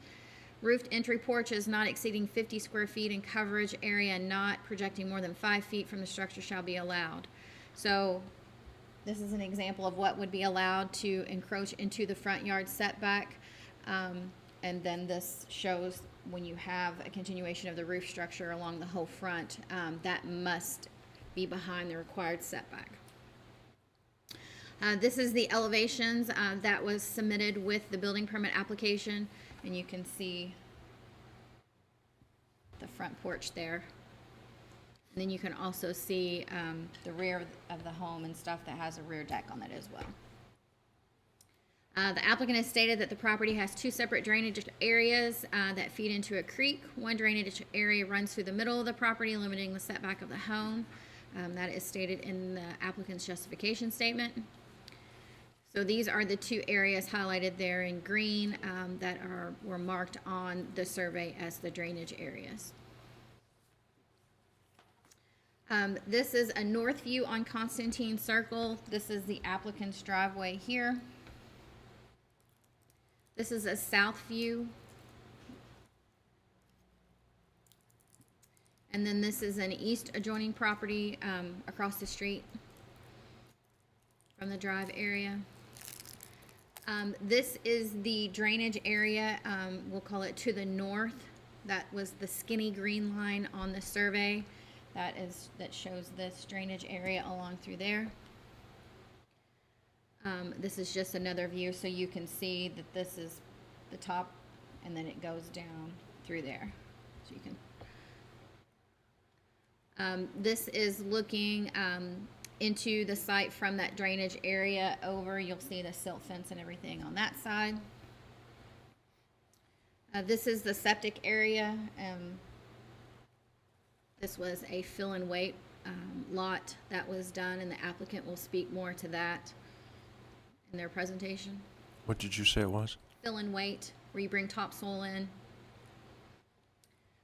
This is just a view looking for a little further, I guess you would call south, looking into the property. This is the applicant's driveway, and this area here is where the foundation has already been cut in. This is the rear of the lot. Tried to get as good pictures as I could to show the elevation change that goes down into that drainage area there. The applicant has already installed a retaining wall to hold back the fill that was put on the lot. This is from the rear of the lot looking towards Constantine Circle, just showing the fill that was brought in for the septic area. And then again, this is the looking from the rear of the lot towards Constantine Circle at the top, just to show you the slope of the lot. So trying to give you an idea of what it looks along Constantine Circle. When you come in off Constantine Drive, goes this way, and then Constantine Circle comes to your right. So as you come into on Constantine Circle, this is the first house on the left. Then you have the applicant's home, then the next property on the left going back towards the circle. This is the accessory structure. You can see it in the site plan there. It's not real visible from the road, but that is that accessory structure. This is the primary structure that's located on the adjoining lot to the north. And the next lot down, you'll see in the picture there, it's highlighted to give you an idea of where we're at on the drive there. I could not or did not go down this private driveway to get to the property that's in the rear, but there is a lot back here further on back. It's not visible. This is once you make the circle coming back. This is the next property, which abuts it to the east. And then this is the following property to the east. And then exiting Constantine Circle, that is the next. The applicant is requesting a variance to allow the placement of a primary structure 23 feet from the front property line. The required setback is 50, the requested is 23, therefore they are asking for a 37-foot variance. That is all that I have. Happy to answer questions. Could you go back 4 slides, please? One fewer. Nope, one the other direction. Now I'm lost. What were you looking I'm looking for? for the property at 9915 Constantine Circle. 9915. Not sure which one Nope. 9915 is. One more. No, that's not it. Yeah, it's the one that's across the street diagonally to the northeast. So this, Yes, ma'am, that one. that one, that is this property. Yes. Yes. That's this property. Yes. Do you have any way of telling me how far off the road that is, either from a building permit or? I do not. I can look that up if you would like to know that information. I can tell you that, I don't know if it's zoomed out enough on my original plan. Okay, so Constantine Farms, these two lots here are not part of Constantine Farm subdivision. They were part of an original, the reserve piece of property that was owned by this property owner. The tracks along through here, the 05A, 02, 14, these along here, it was a development called the Reserve of Constantine Farms. So everyone in the subdivision and in this development have a record plat that establishes that 50-foot building setback line as part of the record plat that's recorded when that subdivision is approved.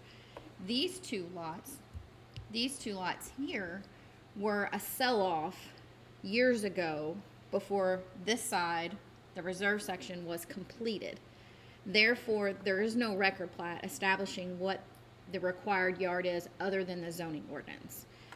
I know that doesn't answer your question of what It doesn't, but it's valuable. this right here is, but if you allow the applicant to testify, I can run downstairs and look and see. Sure.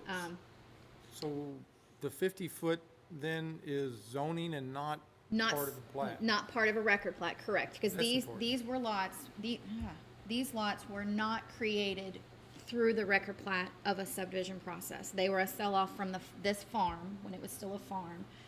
And there were many minor plats creating a total of 8-acre tracts, or an 8-acre tract, and then it was put in 3, and then it was put in to 2, and then it was consolidated with lot 19, and then it was unconsolidated with lot 19, and then shifted to make this 3-acre tract. So there's a history of how that lot, the 8 acres sell off from the original farm was done.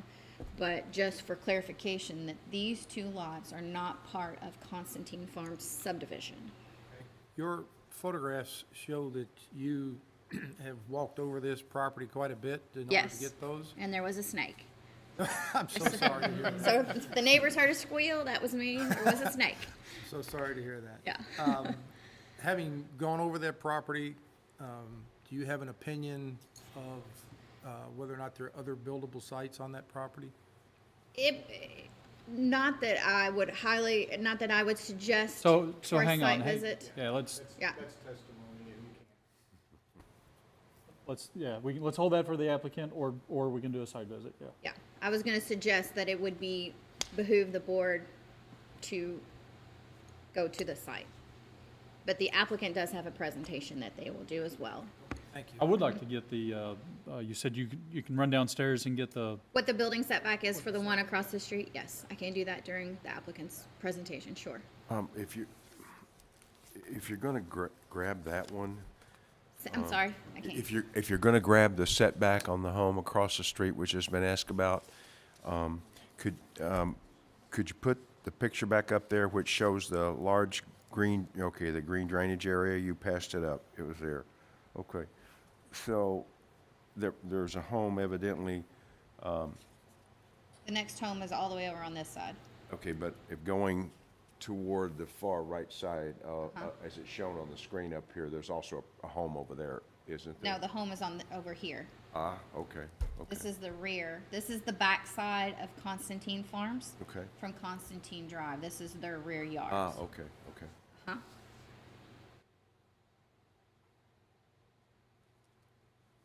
Thank you.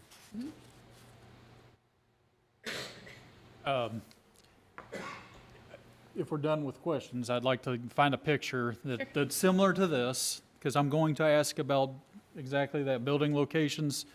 I just can't remember if we've got a better picture than this. This might be the best one we've got, Okay, but well, the applicant has a presentation, a PowerPoint presentation, Then so we'll start go with back to that. that once you All right. have questions. any other questions for Amy? Thank you. Thanks, Amy.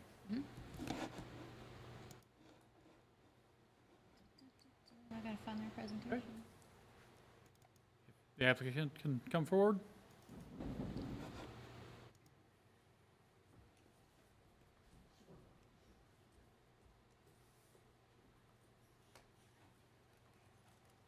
Good morning. You can state your name and address, and we'll start with you. Okay, Savannah Forleo, Savannah? 6501 Clore Lane, Crestwood, Kentucky, 40014. Okay. And Kyle Forleo, 6501 Clore Lane, Crestwood, Kentucky, 40014. All righty. If I can get you guys to raise your right hands and be sworn in. Do you solemnly swear to tell the truth, the whole truth, and nothing but the truth? I do. I do. Okay. Okay. I hope it's okay. I'm nervous and I wrote a letter, so I'd like to read that first, if that's okay. First, I would like to start out by introducing ourselves and telling you a little bit about our background. Kyle and I have been residents of Oldham County for a little over 8 years. Kyle grew up in Oldham County, attending South Oldham schools, and now runs a successful remodeling and construction company out of Oldham County. I grew up in a small town, Litchfield, Kentucky, and moved to Louisville fresh out of high school to attend college at U of L. We met a few years later and now have 3 beautiful children, ages 4, 5, and 11. We both envisioned raising our family in Oldham County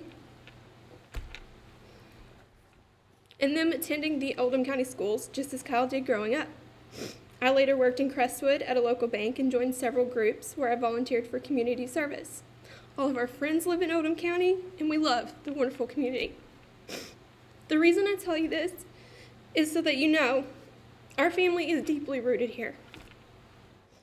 Kyle and I have always dreamed of building our dream home together.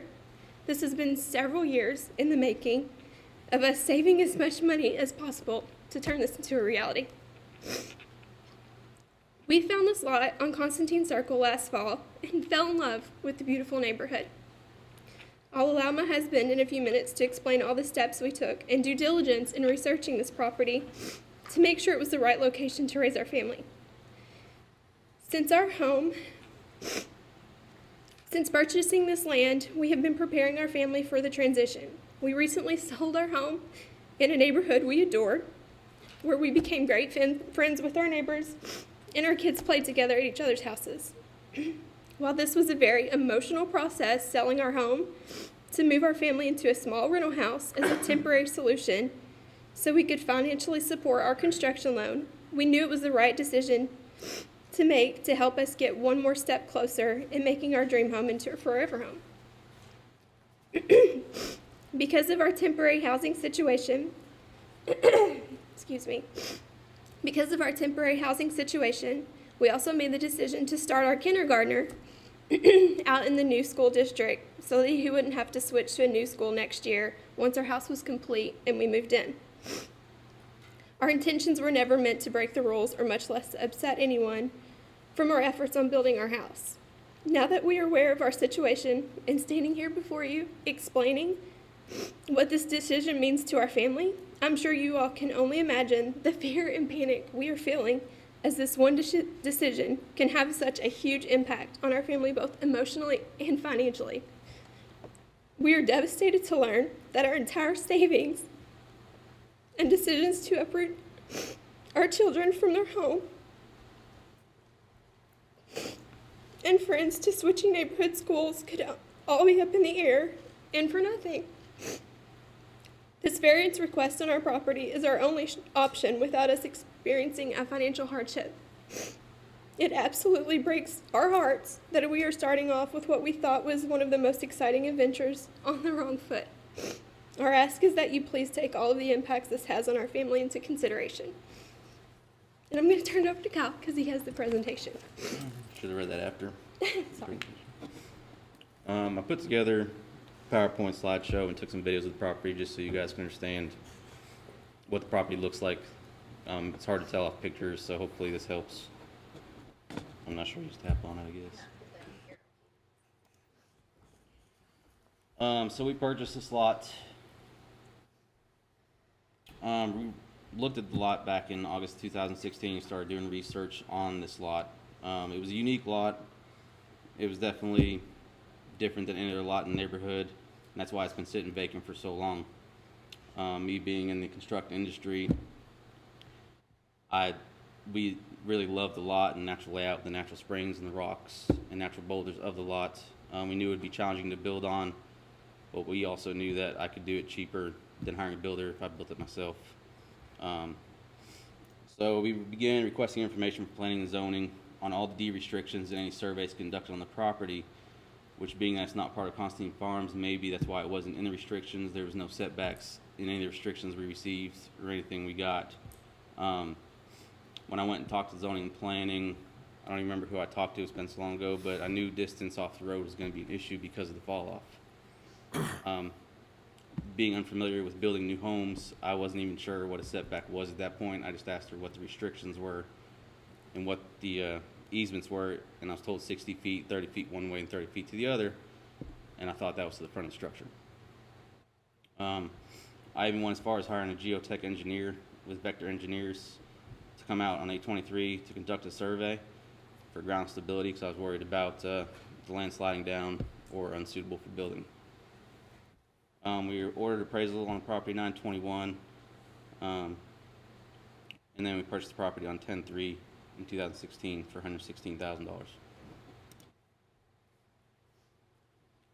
On the site plan, you can see right here that says I don't know if that even matters, 10-foot electric and telephone easement. I don't know why that was on there, where the other lots show a 15-foot electric and telephone easement. I don't know how to get rid of that red line. There it goes. after we learned about all this, one of our neighbors actually came forward and said we're too close to the road, which is why I decided to call up zoning planning and ask them if I was still good on the distance, and that's when we found out they made a mistake on reading my 40-foot off, which I didn't put it off the property line, I put it off the road edge. I didn't know the distance was from the easement to the front of the property. So that 40-foot that I submitted was to the road edge, not to the easement. And going back and doing research to see how we missed all this before we purchased the lot. When they did the appraisal, I don't know if this was the land appraisal yet, it listed as R1, residential one, instead of AG1, which shows a 35-foot setback on the front yard, which doesn't matter, it's still zoned for AG, but just to kind of show you kind of the confusion and that we've gone through trying to get this done. Here's some pictures. Back in November of last year, 2016, we cleared a lot for the proposed build. That red line going across is actually showing kind of where the drop-off is, and there's some more pictures showing that. This is when we installed the retaining wall to hold back 31 tracks of topsoil for the lateral lines. Picture was taken on the other side of the stream, kind of showed the elevations. The red line indicates where the drop-off was, which is where we put the retaining wall on to hold back all that dirt.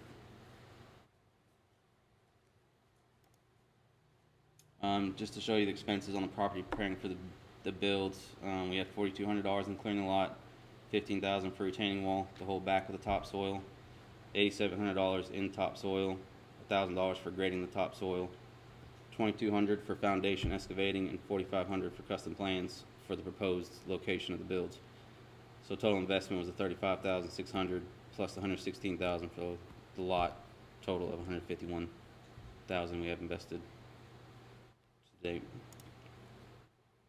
This is just showing the building permit that was received, assuming that we were in the proper regulations. And that's why the foundation's dug out at this point before we had this hearing. We broke ground in 1817 with assumption we were within regulations. This is the plot plan that we had done for this. The easement is supposed to run down, the center of the easement is supposed to run down the center road. We found out the easement actually shifts towards our yard, and I remeasured it. It shows 17 feet off the road edge to the easement. It's actually 21 feet off the road edge to the easement, an additional 23 feet to the front porch. So we're actually, from the road edge, we are 44 feet back from the road edge.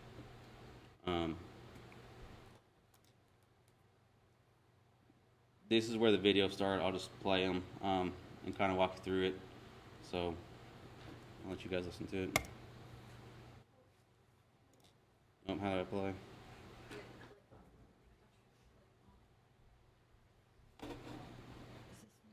Oh, no, back one. There we go. No volume.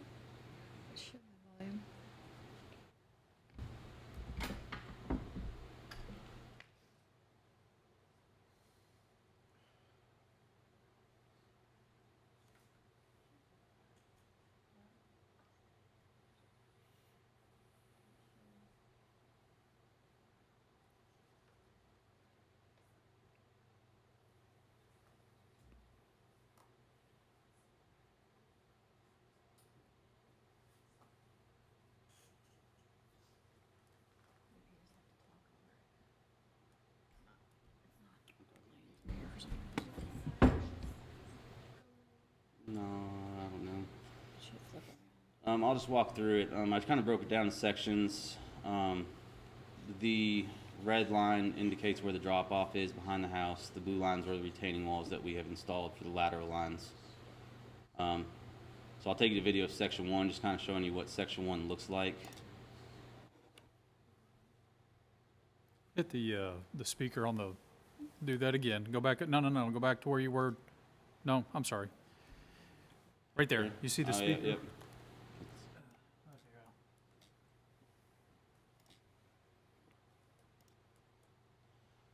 So I'm over in section 1, which I showed, right here, and that's kind of where I'm standing right here. There's actually another spillway, road spillway. This major one is from a pond across the road. There's one coming down through here. So there's 2 road spillways that run underneath the road into our property on top of the one from the pond. So that section 1 is a huge hole. So if you go down in there, there's actually water that runs underground back into the creek. So we didn't even look at that as a proposed build, just because the entire house would be, you would have 4 sides of water coming into the house.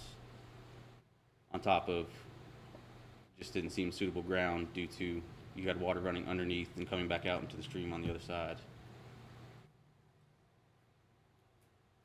And obviously, if I go around, you can kind of see the top of the road, how far down it is. So there's one of the coming across the road.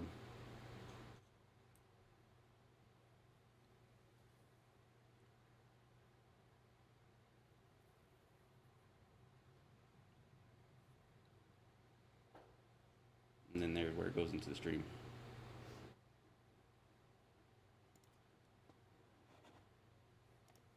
We're still in section 1. You can see there's a concrete right here. That's actually from the other side of the road. There's a pond that, when it overflows through here. That also goes into section 1. There's a couple big holes you'll see here in a second that kind of piles up and then runs back underneath the ground and pops back out the other side. Yeah, that's where it kind of piles up and then runs back underneath through here.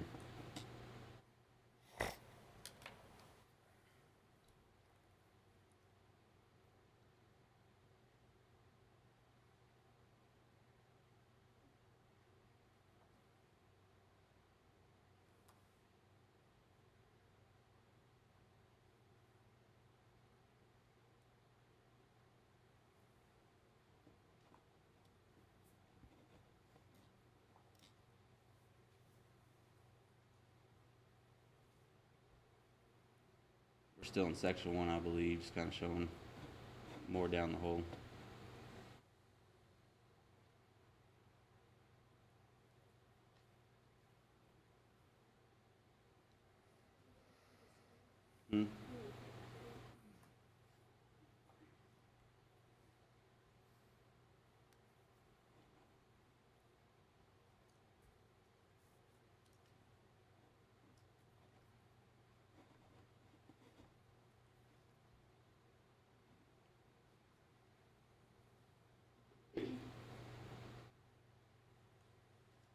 Sorry, I didn't narrate the whole video, but that's kind of hard to tell where I'm at.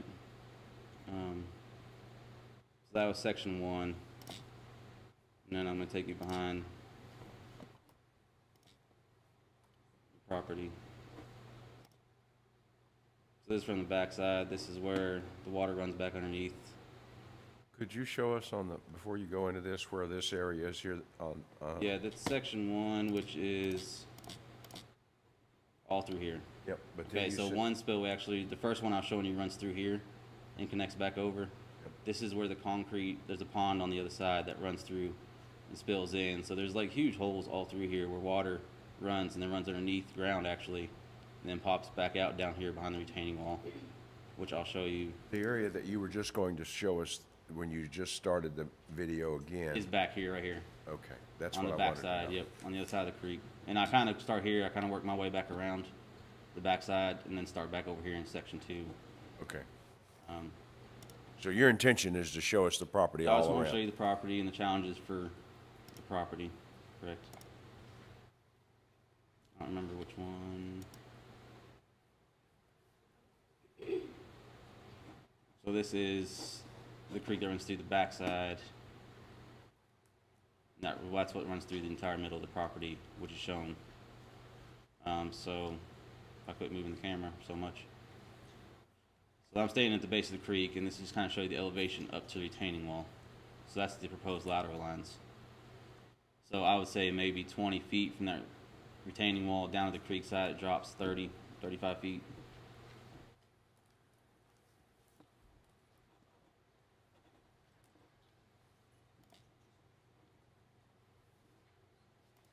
This is the edge of the driveway. that I'm standing. That's the proposed builds. And then it's hard to say the drop off here because from the dig out we piled all the dirt back up through here. But you can kind of see the elevation drop off based off of the silt fence installed. And she took a picture of that as well. This is the other drainage on the opposite side of the driveway that runs down into it.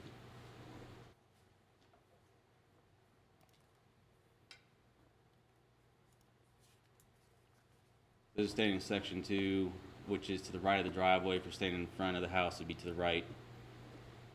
Just kind of showing you section 2. There's still a huge drop off. There's also the width issue between the side lot and that drainage that runs down through on the road spillway.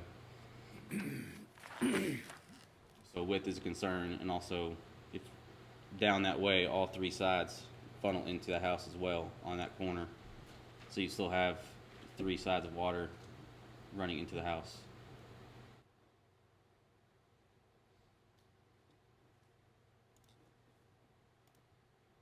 And this is the back side of section 2. You can see there is the neighbor's detached garage. You can kind of see the elevation issues.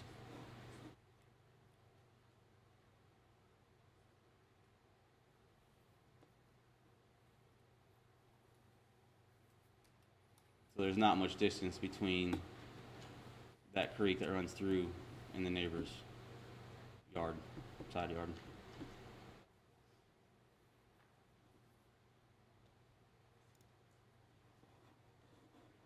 And this is just the proposed build. So this is just starting left to right. The whole yard kind of crowns from the ladder lines. It falls in down in section 1, which is the first part of the video I was showing you, where there's 2 waterways coming into the yard. Then it kind of crowns the drop-offs back where we did the retaining wall. And then on back here would be the back corner of the house, which is roughly about 8 to 10 feet off of the retaining wall where it stops. We stop the retaining wall for the laterals. So the corner of the house is actually back where my wife was standing. It's maybe 10 feet back to the drop-off. We have to keep some distance because of the septic tanks are actually going on where the retaining walls are, so there has to be room to run the lines to those tanks and then pump back up the hill for the lateral lines. So there's not much room to push it back in this location. When Vincent Engineering was out there, we talked about pushing it back as far as we can and what we felt comfortable with, what we had to have. We're going to push it back as far as we can, obviously, when we start doing footings, but we just want to be safe to ask for the right variance and not come back again to ask for another 2 foot if we have to. That takes care of the video again. These are just the front elevations. The depth of the house is only 30 foot deep, plus the additional 8 foot for the front porch. And the back porch is 14 foot, which extends into the drop-off. The bank appraisal, when we got financing for the home, appraisal for $650,000 based off plans in July of 2017. And there's the appraisal showing $650,000 based on the Uniform Residential Appraisal Report. I don't recall how those appraisals work, but There's actually a couple set of different appraisals. but is that inclusive of the land? That's appraisal for everything? That's with the land in the house, correct.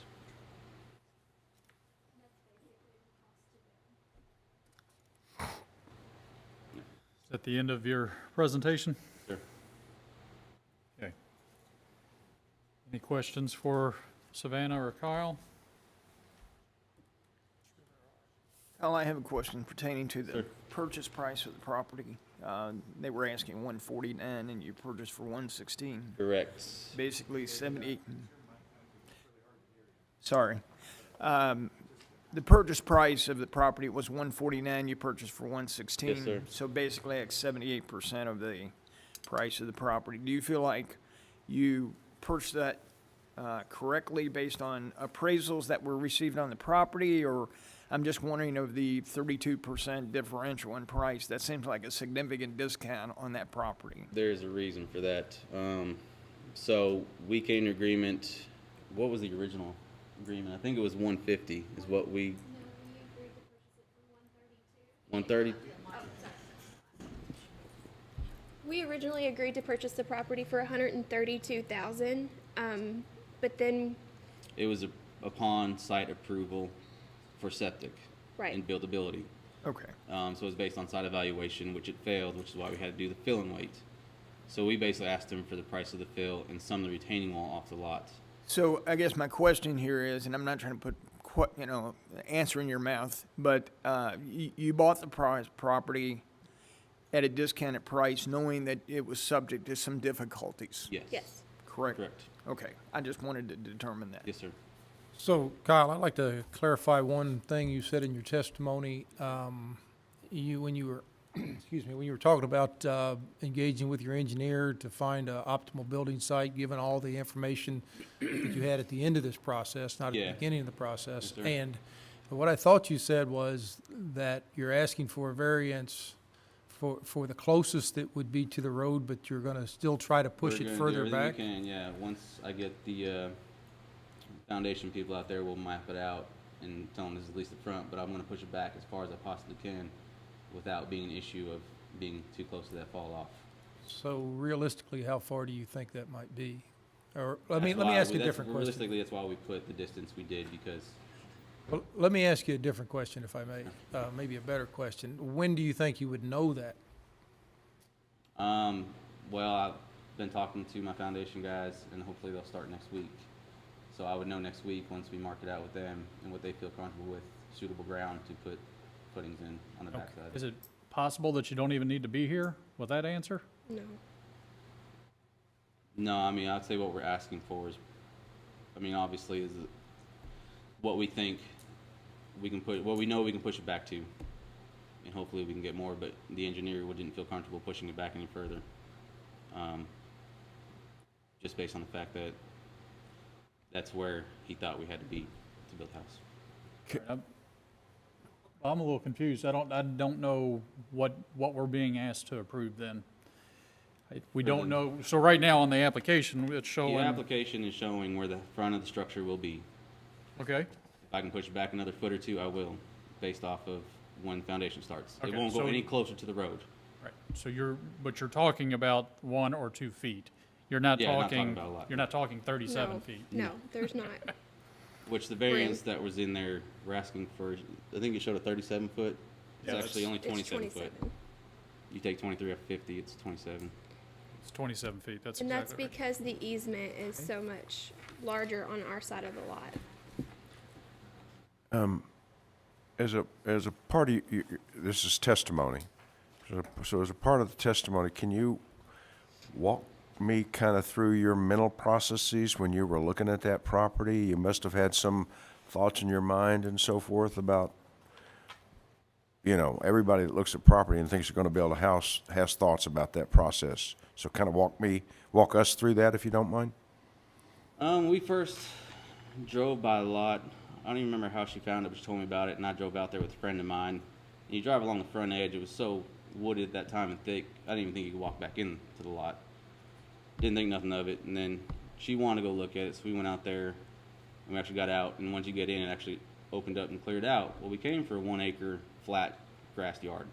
We weren't looking for that. We wanted a unique property that had character trees. We loved the natural boulders, the natural spring on the backside. We really fell in love with the area. It's a beautiful drive back there. Being in North Oldham schools for our kids was a big appeal to us.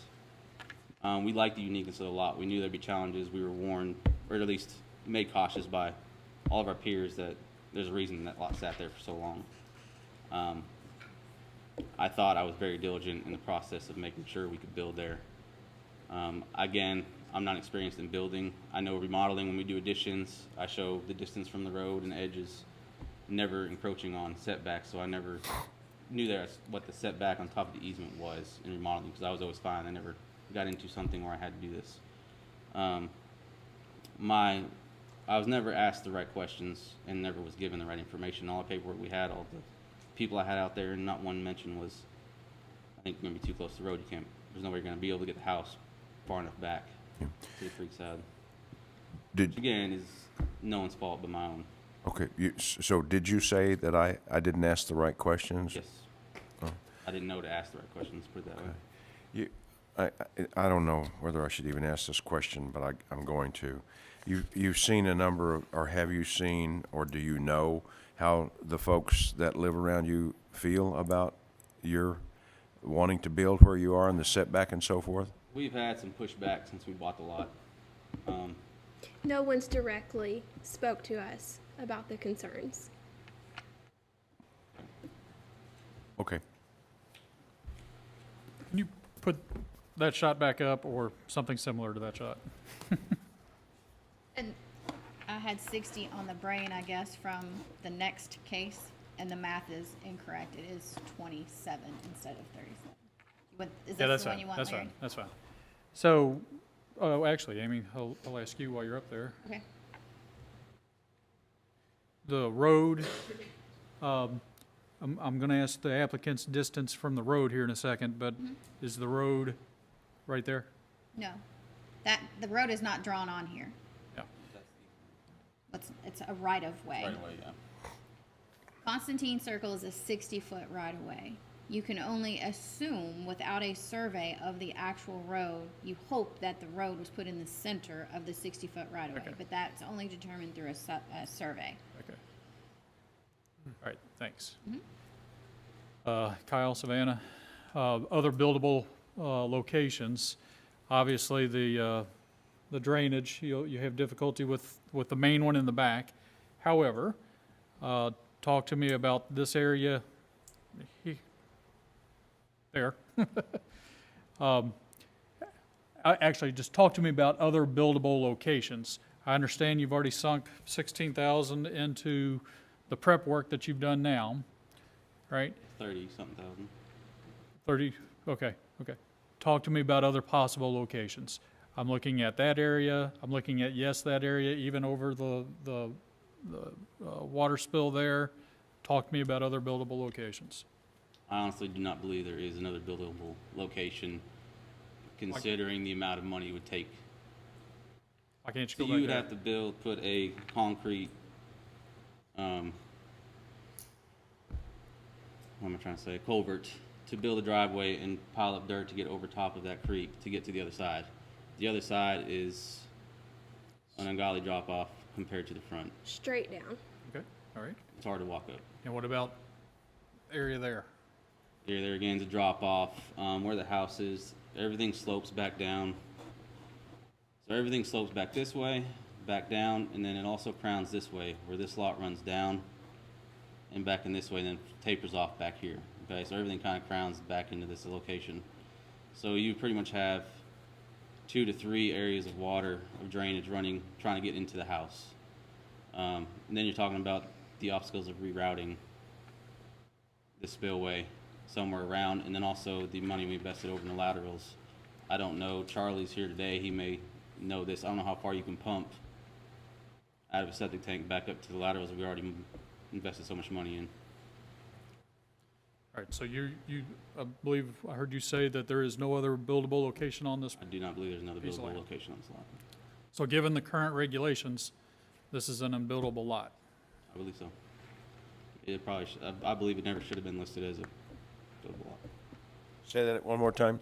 I believe it never should have been listed as a buildable lot. If this variance isn't granted, yeah. So when you purchased this property, were you under the impression it was part of the subdivision? Yes. And what gave you that impression? It's in the middle of Constantine Farms.